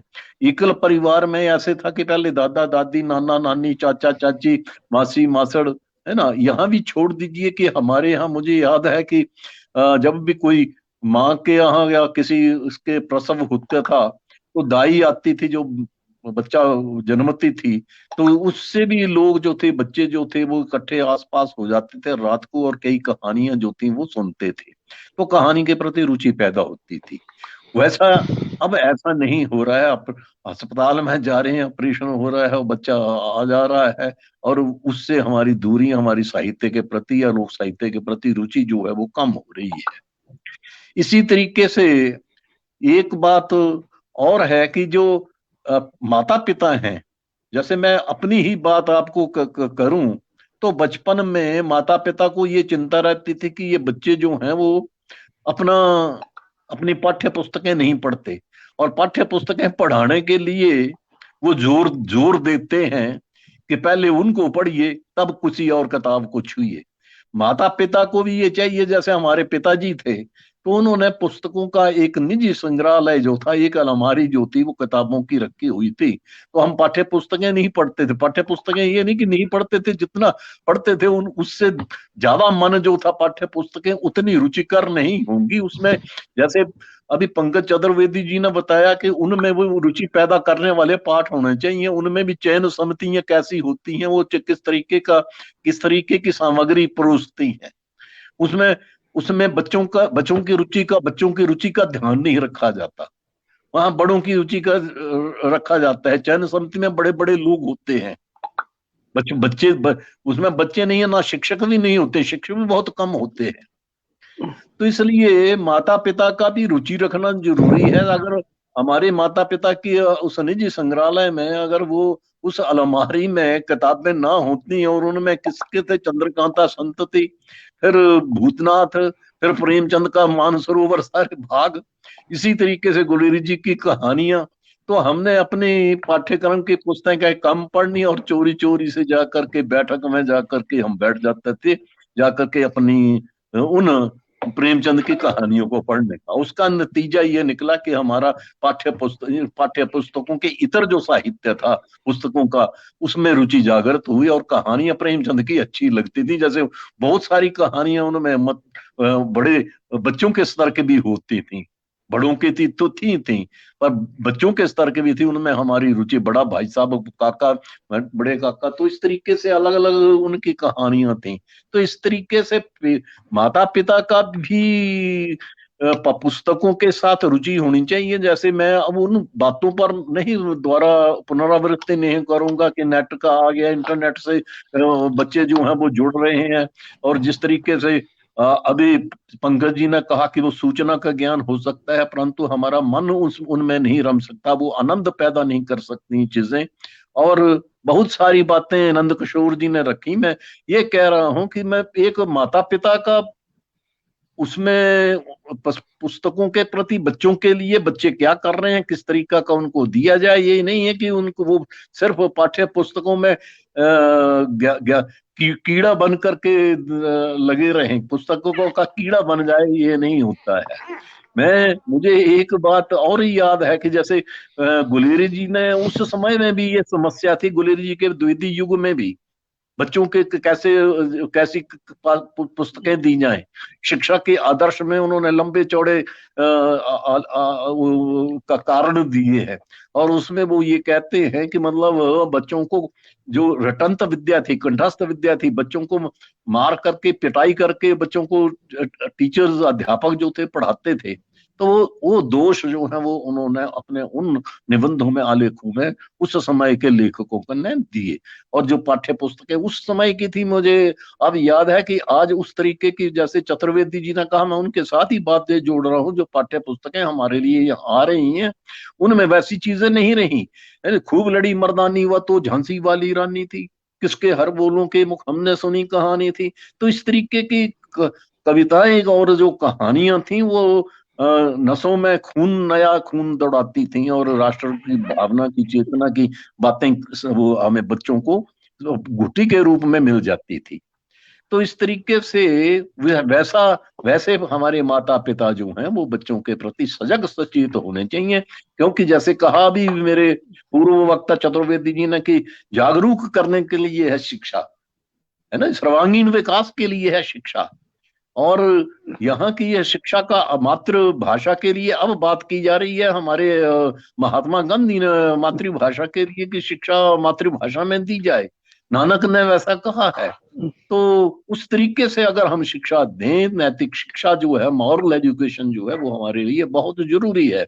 वो माता पिता के माध्यम से भी आती है, समाज के माध्यम से भी आती है, शिक्षकों के माध्यम से भी आती है।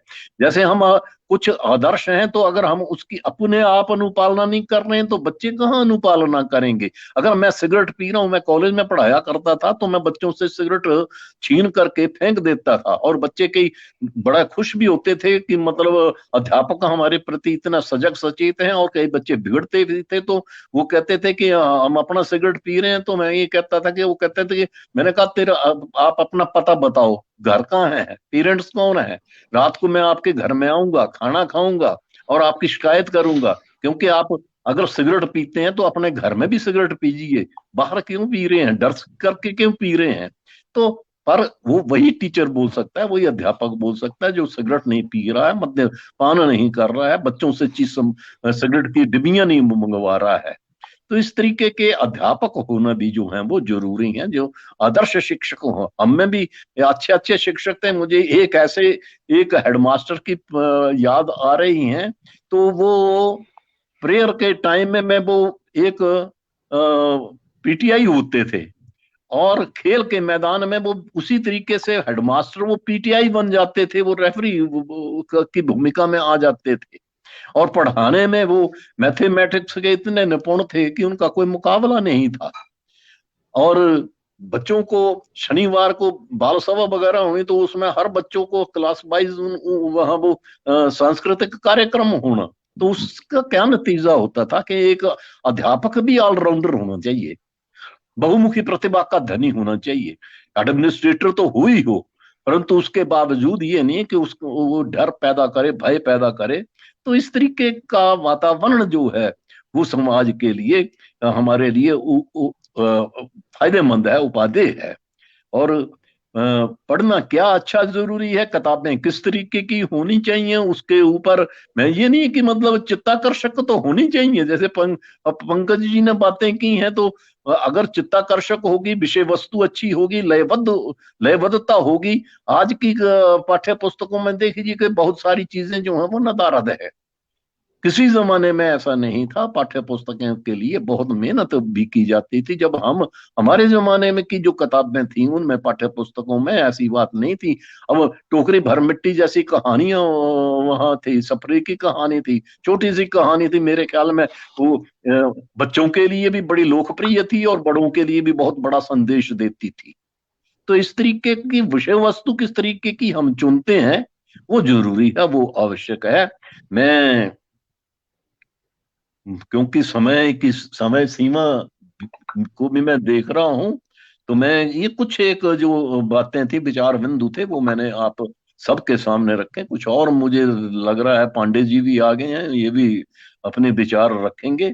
तो मैं एक बार फिर अपने इन बच्चों को और मंच के संचालिका को और चतुर्वेदी जी का भी मैं शुक्रगुजार हूं कि उन्होंने भी बड़े अच्छे तरीके से, ढंग से अपने विचार जो थे, पुस्तकों से क्यों दूरी हो रही है, पुस्तकें क्यों आवश्यक हैं, और इंटरनेट और नेट से हम कैसे उनको दूर रख सकते हैं अगर नेट के माध्यम से। क्योंकि वो उसमें भी मैं ये बताऊंगा कि हमें भी अपने बच्चों को, अब मैं अपने बच्चों को जब बाल भारती, बाल हंस, बाल साहित्य सौरभ, साहित्य सुमन, ये कुछ पत्रिकाएं या चंपक लेकर के आता था तो बच्चे उतावले होकर के पढ़ना चाहते थे।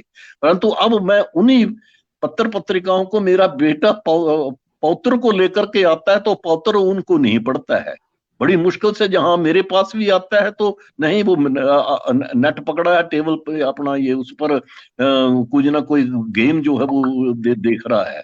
तो अगर देखना ही है, जैसे अभी पांडे जी ने कहा कि कोई जो अच्छी अगर किताबें हैं या कहानियां हैं तो उस तरीके का नेट में से तलाशें, ढूंढें, तो उससे उनका ज्ञान की वृद्धि जो है वो होगी और पुस्तकों से मन लगेगा। पुस्तकें आप हमारा आज की दोस्त नहीं है, युगों से दोस्त रही हैं।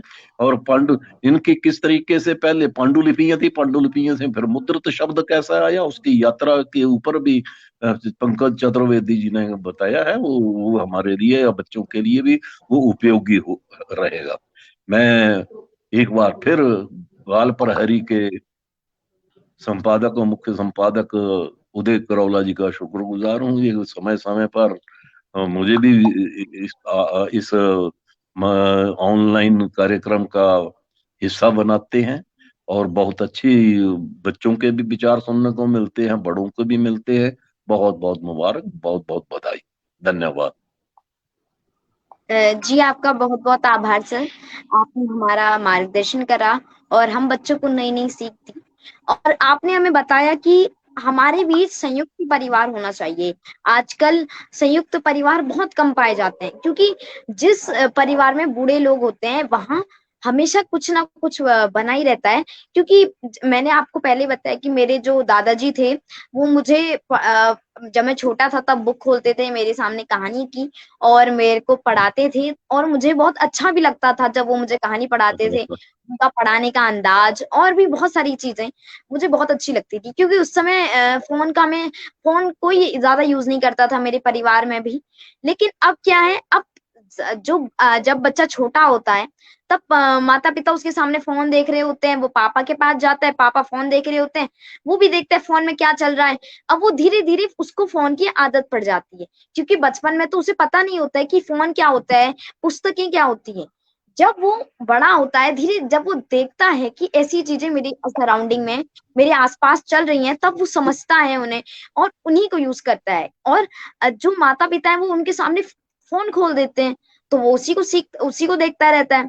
अगर माता पिता उसके सामने पुस्तकें खोलेंगे, गीता का पाठ पढ़ेंगे, उसे बताएंगे कुछ ना कुछ या कहानियां ही पढ़ाएंगे, तो सच में जो बच्चा है वो सीखेगा कुछ ना कुछ। उसके अंदर एक भावना आएगी कि हाँ मैं भी अच्छा बन सकता हूँ, मैं भी कुछ कर सकता हूँ, मेरे अंदर कुछ नई नई सीखें आएंगी, वो खुद से डिसीजन ले सकेगा। तो आपका बहुत बहुत आभार सर। और मैं एक बार फिर डॉक्टर उमेश चंद्र सिरस्वारी जी जो हमारे बीच आगरा से, मैं उन्हें आमंत्रित करता हूँ।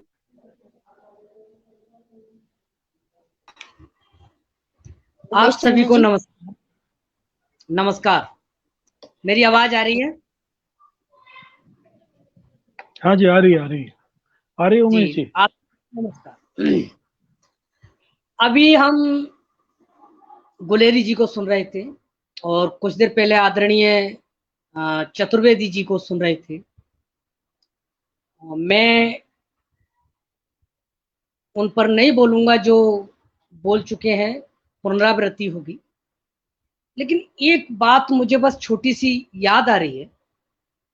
जब मोबाइल और पुस्तकों से दूरी की बात हो रही है बच्चों की, महात्मा गांधी के पास एक औरत गई और उस औरत ने एक सवाल किया कि मेरा बच्चा बहुत गुड़ खाता है, इसे गुड़ छुड़ाने की आदत कैसे छूटे, जरा इसके बारे में बताएं। तो गांधी जी ने कहा कि कल आइए आप, मैं कल को बताऊं।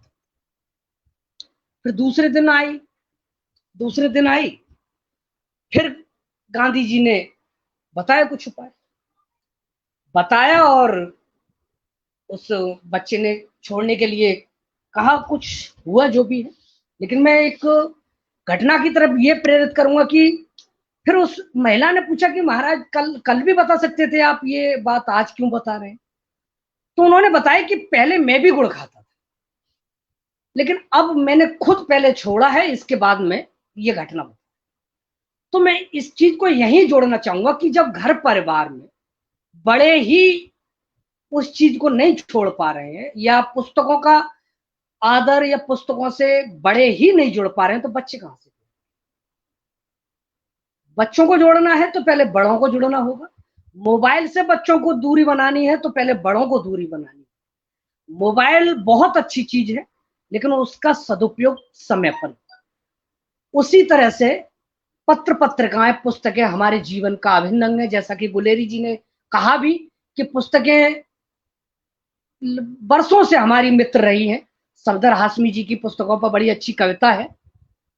तो मैं अधिक बात न कहते हुए यही कहूंगा कि माता पिताओं को, परिवार को आगे आना होगा, और पुस्तक और बच्चों के बीच जो दूरी बन गई है, इस खाई को पाटने के लिए आगे आना होगा। इसी के साथ मैं अपनी बात को समाप्त करता हूं। बहुत बहुत धन्यवाद, नमस्कार। जी आपका बहुत बहुत आभार सर। आपने हमारा बहुत अच्छा मार्गदर्शन करा, हमें नई नई बातें सिखाई। और जैसा आपने कहा कि पुस्तकें हमारे लिए बहुत इम्पोर्टेंट हैं, और जैसा कि इसका विषय है कि पुस्तकों और बच्चों के बीच बढ़ती दूरी, क्योंकि आज का जो बच्चे हैं वो अब पुस्तकें पढ़ना नहीं चाहते हैं, वो फोन देखना चाहते हैं, और अब तो पुस्तकें उनसे कुछ दूर ही सी हो चुकी हैं। लेकिन बाल पहरे की वजह से अब बच्चे कुछ सीख रहे हैं, कुछ समझ रहे हैं, और पुस्तकें पढ़ना चाहते हैं। अब वो चाहते हैं कि हम एक पुस्तक रोज पढ़ें, क्योंकि उन्हें पता चलता है कि पुस्तकों से हमें क्या क्या ज्ञान मिल रहा है। वो उस समय जब पुस्तक पढ़ते तब उन्हें नई नई बातें नई नई बातें सीखने को मिलती हैं, और अच्छा भी लगता है। तो अब मैं शिक्षा विभाग के उप निदेशक श्री आकाश सारस्वत जी को आमंत्रित करता हूँ। श्री आकाश सारस्वत जी, क्या आपको मेरी आवाज आ रही है?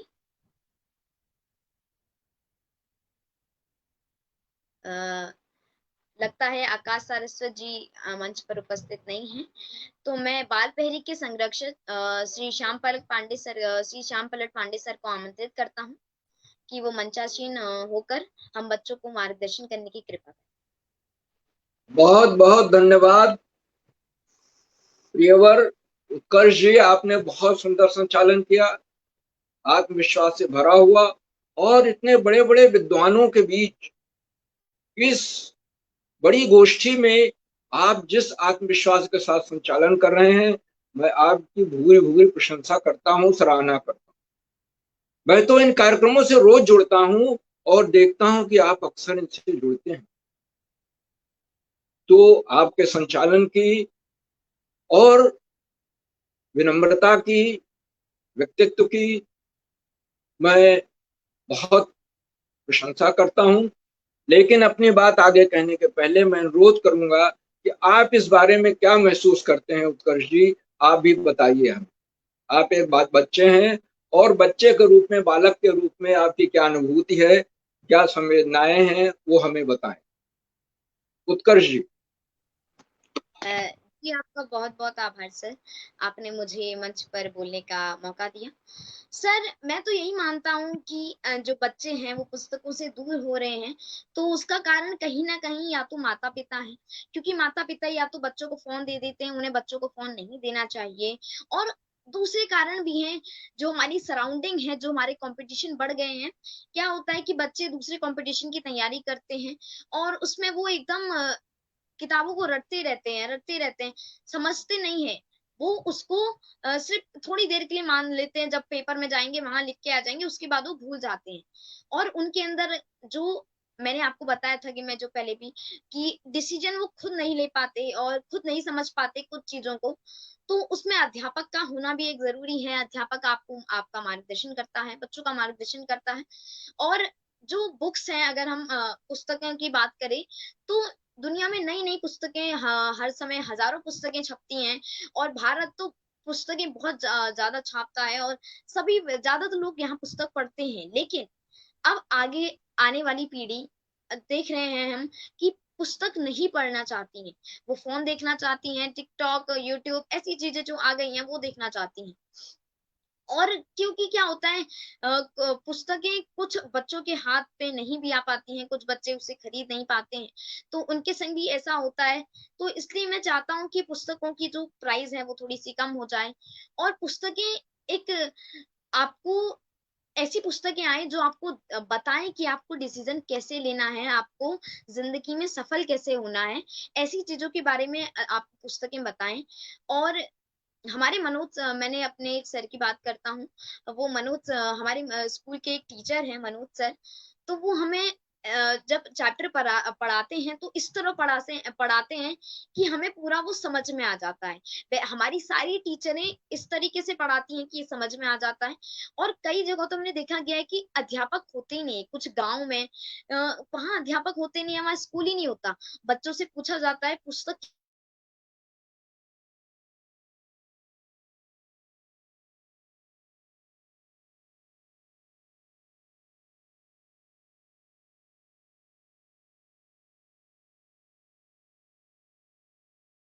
अ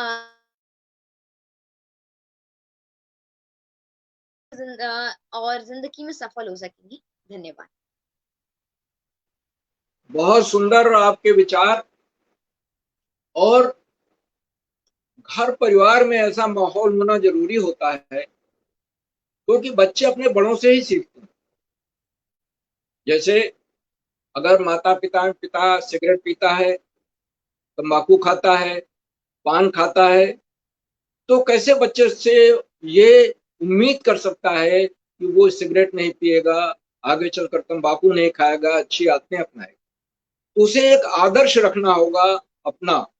और अभी हमारे बीच एक से एक बड़े विद्वानों ने अपने विचार रखे। उनमें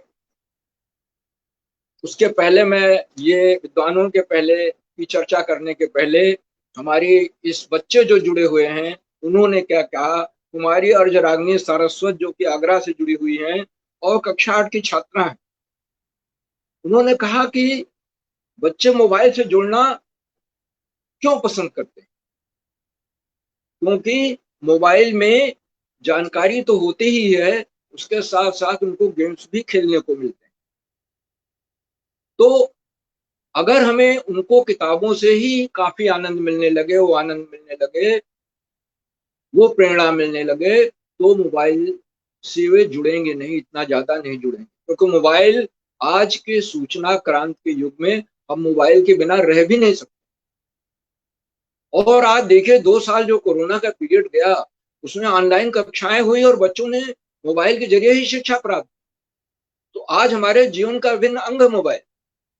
इस बात को रेखांकित किया मगर प्रिय अर्जरागिनी सारस्वत ने, मगर यह भी कहा कि बच्चों को सीमित समय के लिए ही मोबाइल दिए। आप उनको अगर पूरी आजादी दे देंगे तो वो गेम्स ही खेलते रहे। बहुत सुंदर उनका संबोधन रहा, बड़े सारगर्भित विचार रहे। मैं अर्जरागिनी सारस्वत को बहुत बहुत हार्दिक बधाई देता हूँ। और नम्रता भमोरे खंडवा से हैं, वो भी हमारी बहुत अच्छी प्रतिभागी हैं और इन कार्यशालाओं में प्रतिभाग करती रहती है। तो उनका यह मानना है कि मोबाइल से हमारा ज्ञान सीमित होगा और हम उसमें वही चीज देखना चाहते हैं जो हम पसंद करते हैं। वो सबसे ज्यादा पसंद की चीज होती है वीडियो गेम्स। तो और यही कारण है कि हम दूर होते जा रहे हैं पुस्तकों से। तो पुस्तकों के प्रति उनकी रुचि कैसे पैदा करें, इसके लिए जरूरी है कि घर में ऐसा माहौल हो कि एक छोटा मोटा पुस्तकालय जैसा हो, एक शेल्फ में कुछ पुस्तकें हो, माता पिता भी कभी कभार पढ़ें, पुस्तकें देखें, लाएं, उनकी चर्चा करें घर में, डाइनिंग टेबल पर, परिवार में, तो बच्चों को उससे प्रेरणा मिलेगी।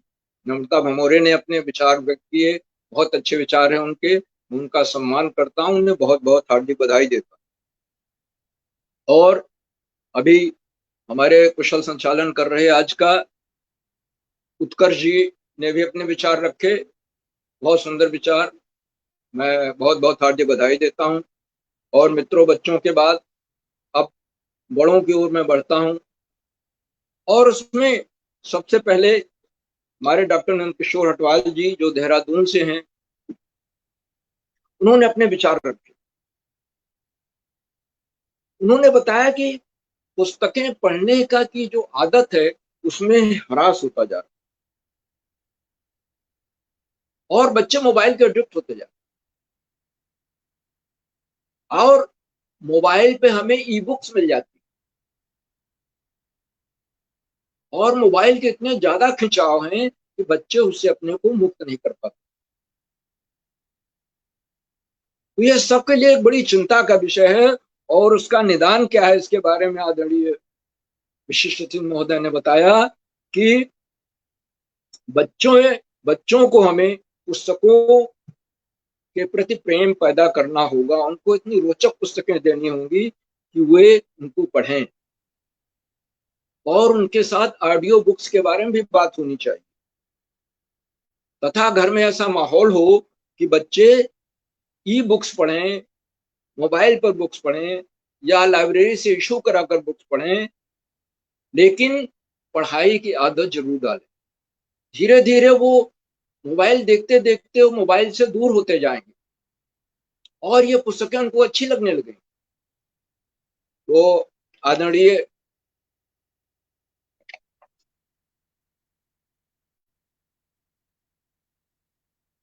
नंद किशोर हटवाल, डॉक्टर नंद किशोर हटवाल जी के प्रति मैं बहुत बहुत हार्दिक आभार व्यक्त करता हूं। अपने बहुमूल्य समय में से उन्होंने समय दिया, हमारे बीच आए, हमें संबोधित किया, हमें प्रेरित किया और आज के हमारे मुख्य अतिथि श्री पंकज चतुर्वेदी जी हैं जो संपादक एवं लेखक हैं दिल्ली से। और पंकज जी ने ये बताया कि किताब का इतिहास बहुत पुराना नहीं है, जो प्रिंटेड बुक्स मिल रही हैं ये बहुत पुराना नहीं, यहाँ तक कि पेपर का इतिहास भी बहुत पुराना नहीं। पहले तो हस्तलिखित किताबें होती थी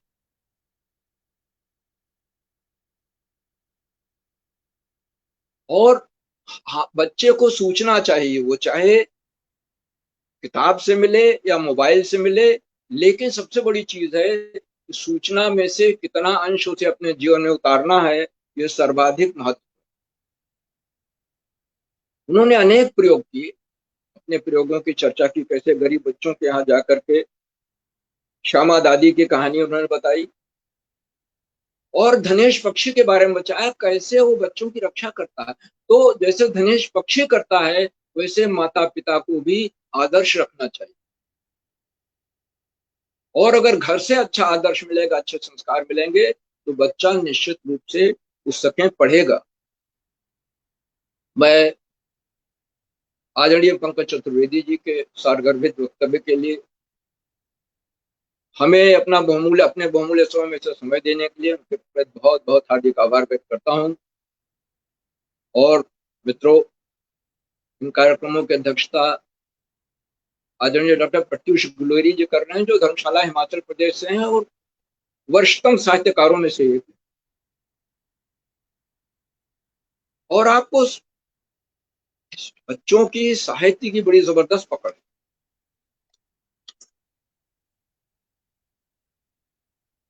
और किरोला जी के कार्यक्रमों की सराहना करते हुए उन्होंने कहा कि बच्चों बड़ों को एक साथ जोड़ और समस्याओं में की चर्चा करते हुए, क्यों बच्चे पुस्तक से दूर होते जा रहे हैं, क्योंकि आज हमारे एकल परिवार, माता पिता बिल्कुल मोबाइल में ही चिपके रहते हैं। हर मेंबर का अपना एक अलग मोबाइल होता है परिवार के और उसी से चिपका रहता है। अगर माता पिता मोबाइल से दूरी रखें और पुस्तक पढ़ने की आदत डालें तो निश्चित रूप से बच्चे उसका अनुकरण करें। जो घर में होता है वही बच्चा अनुकरण करता है। शिक्षकों के बारे में, शिक्षक भी ऐसे होने चाहिए जो हमें प्रेरणा देते, अपने व्यवहार से, अपने पढ़ाने की शैली से, वो कैसे हमें पढ़ा रहे हैं, कैसे रोचक बना रहे हैं, हम कैसे जीवन में चीजों को उतारें, ये ज्यादा महत्वपूर्ण है।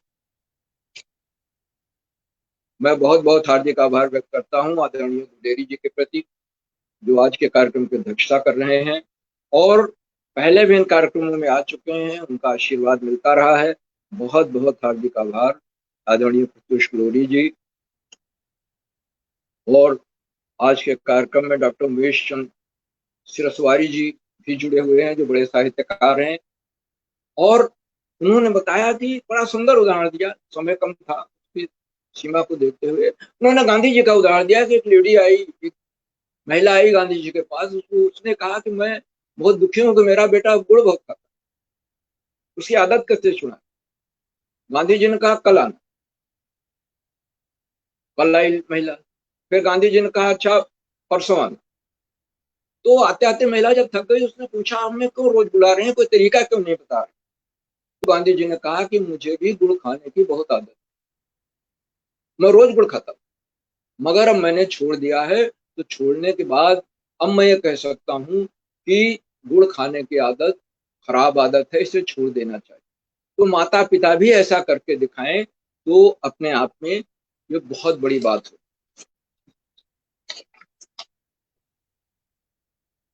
और यहाँ मैं आपसे बताऊं कि मैं एक इंटर कॉलेज से करीब 4 साल जुड़ा रहा, हिंदी विभाग का मैं यहाँ पे देखता था कामकाज, और वहाँ पुस्तकालय बहुत अच्छा है, तमाम तरह के विषयों की पुस्तकें हैं, और बच्चों का सप्ताह में 1 घंटा पुस्तकालय के लिए होता है। उसमें बच्चों को पुस्तकालय ले जाते हैं, बच्चों की रुचि की पुस्तकें वहां दिखाई जाती हैं, बच्चे उसे पढ़ते हैं, बैठते हैं और पढ़ करके आते हैं। तो ऐसे ऐसे पुस्तकालय हैं, विद्यालयों में ऐसे ऐसे पुस्तकालय हैं, वो बच्चों में पढ़ने की रुचि का विकास कर रहे हैं। और साथ ही उस कॉलेज में हमने देखा कि साल में 1 बार पुस्तकों की प्रदर्शनी लगती और आधे दाम पर किताबें मिलती हैं, बच्चे आकर के किताबें देखें, पढ़ें, खरीदें, ले जाएं। तो बच्चे अपनी रुचि की किताबें वहां देखते हैं और बड़े बड़े पब्लिशर्स देश के कोने कोने से आकर अंग्रेजी और हिंदी में अपनी पुस्तकें वहां लगाते, स्टॉल लगाते हैं, बच्चे जाकर उनको खरीदते हैं। तो कॉलेज की तरफ से भी ऐसे प्रयास किए जा सकते हैं। दूसरा है कि पुस्तकें बड़ी महंगी होती, तो पुस्तकें कम कीमत पर उपलब्ध हों और उनका उनमें चित्र हो, संप्रेषणीयता हो, बच्चे उसको समझ सकें। इसके साथ ही साथ ये भी जरूरी है कि टीचर्स विद्यालय में बच्चों को पुस्तकें पढ़ने के लिए प्रेरित करें, तो पुस्तकों के नाम सुझाएं। जैसे मैं आपको उदाहरण दूं, मेरे पोता पोती कक्षा 3 में, उनकी टीचर ने, इंग्लिश टीचर ने उनको बताया कि सुधा मूर्ति की कहानियों की किताब है, ये खरीद कर पढ़ो। मेरी पोत्री ने उसे अमेजन से मंगवा के पूरी कहानी की किताब पढ़ ली, फिर दूसरी किताब भी उसने मंगवाई, पढ़ रही है। तो जो शिक्षक है उसकी जो भूमिका है अत्यंत महत्वपूर्ण हो जाती है। और बच्चे तो टीचर जो कहता है उसको ब्रह्मवाक्य समझते हैं। अच्छे स्कूलों में मैं बता रहा हूँ, वहां पे समझते हैं कि जो टीचर ने कहा है बिल्कुल सही है, उसे हमें अपनाना है। तो आज के इस कार्यक्रम में आप बड़े बड़े विद्वान आए, बहुत सारी गर्भित बातें सुनने को मिली, और मैं बहुत बहुत सबके प्रति हार्दिक आभार व्यक्त करता हूँ। आज के कार्यक्रम में हमारे शिक्षा विभाग के निदेशक आदरणीय श्री आकाश सारस्वत जी को जुड़ना था, जो किसी वजह से नहीं जुड़ पाए, अन्यथा वो प्रतिदिन जुड़ते हैं। और मैं अपने को बड़ा सौभाग्यशाली समझता हूँ, इतने बड़े बड़े विद्वानों के बीच मैं संगोष्ठी का हिस्सा हूँ और मुझे उनको सुनने का अवसर मिला और अपनी बात रखने का भी मुझे अवसर मिला। तो इन्हीं शब्दों के साथ, और इसके साथ ये जो हमारा कार्यक्रम संगोष्ठी चल रही है, 1 घंटे 44 मिनट इसको हो गए, और इसमें जहां बच्चे जुड़े हों, अभिभावकों का जुड़ना, विद्वानों का जुड़ना, अनेक विद्वान, कहानीकार, कवि, अभिभावक इससे जुड़े हुए हैं। जो कुछ नाम पटल पर आए उनमें हैं डॉक्टर खूंदराज बलवाणी जी, जो प्रख्यात कहानी लेखक हैं, आदरणीय मंगल कुमार जैन जी, आदरणीय शंकर तिवारी जी, आदरणीय महेंद्र जोशी जी, आदरणीय सुमित श्रीवास्तव जी, आदरणीय सुशीला शर्मा मैडम, जो कि प्रख्यात कहानी लेखिका हैं, आदरणीय हेमंत चौकियाल जी, आदरणीय एस डी तेनगुरिया जी, आदरणीय गंगा आर्या मैडम, और बहुत सारे 14-15 प्रांतों से जुड़े हुए अनेक विद्वान शिक्षक और विदेशी शिक्षिकाएं। आप सब प्रतिदिन जुड़ते हैं और जुड़कर हमारा मनोबल बढ़ाते हैं। हम आपके प्रति बहुत बहुत हार्दिक आभार व्यक्त करते हैं। और अंत में मैं कहना चाहूंगा कि इस संगोष्ठी के आयोजक मूलाधार आदरणीय उदय किरोला जी, जो एक से एक नए कार्यक्रम करते जा रहे हैं, और आज बाल प्रहरी पत्रिका का 19वां स्थापना दिवस, और मैं पिछले 2 साल से किरोला जी से बहुत ही निकट से जुड़ा हुआ हूं, देखने का अवसर मिला। वो ब्रह्म मुहूर्त में उठ करके सुबह 4 बजे से लेकर रात 11 बजे तक बच्चों की गतिविधियों में ही लगे रहते, निस्वार्थ, निष्प्रिय भाव से, बिना किसी प्रतिदान की इच्छा के और निःशुल्क। उनके सारे कार्यक्रम ऐसे ही होते हैं। कितना अधिक से अधिक बच्चों के व्यक्तित्व का विकास हो जाए, इसके लिए वो दिन रात परिश्रम करते रहते। मैं तो रोज जुड़ता हूं और 2 घंटे शुरू से आखिर तक जुड़ता हूं, क्योंकि मुझे बच्चों की क्रिएटिविटी, रचनाशीलता देखने में आनंद आता। कैसे शब्द बना के बच्चे बोल रहे हैं, कैसे कविता पढ़ रहे हैं बच्चे, उन्होंने कैसे कविता लिखी है, कैसे कहानी लेखन का प्रयास किया, आत्मकथा कैसे लिखी। एक दिन मैं सूची बना रहा था तो कम से कम 2.5 दर्जन यानी 25 से 30 तरह की कार्यशालाएं यहाँ पर हो चुकी। आज बड़ा महत्वपूर्ण दिन है, अधिक समय न लेकर के, बड़ा समय हो गया है। मैं आदरणीय किरोला जी को बहुत बहुत हार्दिक बधाई देता हूँ। ऐसे एक तो वो पत्रिका बाल प्रहरी निकाल रहे हैं, और जिसके 12 पन्ने बच्चों की रचनाओं से भरे होते, और वो बच्चों के स्कूल में जाकर 5-5 दिन की कार्यशालाएं करते हैं, कॉलेज में जाकर।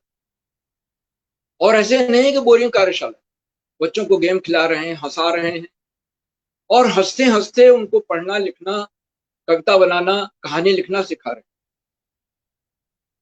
और स्कूल उनको बुलाते रहते हैं, आमंत्रित करते हैं कि आप हमारे यहाँ करके 5 दिन की कार्यशाला कर जाइए। तो बच्चों के व्यक्तित्व के सर्वांगीण विकास के लिए इससे बेहतर मंच और कोई हो ही नहीं सकता। आज 438वां कार्यक्रम, जो अपने आप में एक मील का पत्थर है। हम 500वें कार्यक्रम की ओर बढ़ रहे हैं और शीघ्र ही 500 की सीमा रेखा को 2022 में पार कर लेंगे। इन्हीं शब्दों के साथ मैं आज के अध्यक्ष, मुख्य अतिथि, विशिष्ट अतिथि, बाल मंच के सदस्यों, सुंदर संचालन सभी के प्रति बहुत बहुत हार्दिक आभार व्यक्त करता हूँ, कार्यक्रम को इतना सुंदर रोचक बनाने के लिए। और अधिक समय न लेकर के अपनी वाणी को विराम देते हुए मैं मंच उत्कर्षती जी को सौंपता हूँ, जो कि कक्षा 7 के छात्र हैं, उधम सिंह नगर से हैं, पंतनगर, कि वह आगे का संचालन करें। प्रिय उत्कर्ष जी। जी आपका बहुत बहुत आभार सर। आप हमेशा बालपहरी से जुड़ते हैं और सुबह और 2 घंटे तक बैठे रहते हैं, क्योंकि आपको भी बच्चों की प्रतिभा, बच्चों की चीजें, जो बच्चे अपनी रचनाएं सुनाते हैं, वो सुनने में मजा आता है। और सच में मुझे भी आता है जब मैं दूसरे बच्चों की प्रतिभा और रचनाएं सुनता हूँ।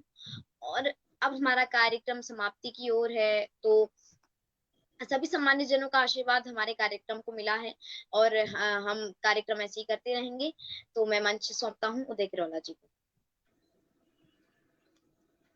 धन्यवाद दोस्त उत्कर्ष जी, बहुत सुंदर संचालन के आपको बधाई। और आपने देखा होगा पूरा चैट के माध्यम से हमारे काफी अतिथियों ने, साहित्यकारों ने आपकी तारीफ की है आपके संचालन के लिए। और बहुत अच्छी सार्थक चर्चा आज के इस कार्यक्रम में हुई। और पहली बार हमको आदरणीय पंकज चतुर्वेदी जी को इस मंच में सुनने का अवसर मिला। वैसे हमारे और साथी आदरणीय डॉक्टर प्रत्युष गुलेरी साहब, जो कि अध्यक्षता कर रहे हैं, पहले भी हमारे कार्यक्रम में जुड़ चुके हैं। नंदकिशोर हटवाल साहब, शिरसवारी जी, आदरणीय श्याम पलट पांडे सर, आकाश सारस्वत सर, आपका नेट काम नहीं कर रहा है, उनका सिग्नल नहीं जुड़ पा रहा हमसे। और हमारे नन्हे मुन्ने दोस्तों ने, अर्जराग्नि जी ने, नम्रता जी ने और भी अपनी बातें रखी। तो मैं एक बार पुनः, क्योंकि समय लगभग पूरा हो चुका है, काफी बातें हमारी होगी और ये सबसे अच्छी सार्थक चर्चा रही कि चैट बॉक्स के माध्यम से हमारे काफी साथियों ने अपनी विचारों का आदान प्रदान भी यहाँ किया है। तो जितने भी साथी इस कार्यक्रम में जुड़े हैं, मैं आप सबको प्रणाम करता हूँ। आप सबका स्नेह इस कार्यक्रम को मिलेगा, आशीर्वाद आपको मिलेगा। और जैसा पुस्तक से बच्चों की बढ़ते दूरी, सारा कहा गया कि किताबें छप भी रही हैं, लोग लिख भी रहे हैं, खरीदी भी बहुत जा रही हैं। यानी स्कूलों में अभी कमेंट आया था आदरणीय चौकियाल साहब का कि स्कूलों में पुस्तकें भी काफी खरीदी जा रही हैं, लेकिन क्या वो बच्चों के लिए उपयोगी हैं या बच्चों तक पहुंच रही हैं, इस पर भी चिंतन मनन करने की जरूरत है। तो एक बार पुनः मैं आप सबको नमस्कार करता हूं। आप सबका स्नेह इस कार्यक्रम को मिलता रहेगा और हमारे इस 429वें कार्यक्रम में आप सबने सहभागिता करके इस कार्यक्रम को सफल बनाया। तो आप सबका स्नेह बना रहेगा। आप सबको नमस्कार और शुभ रात्रि।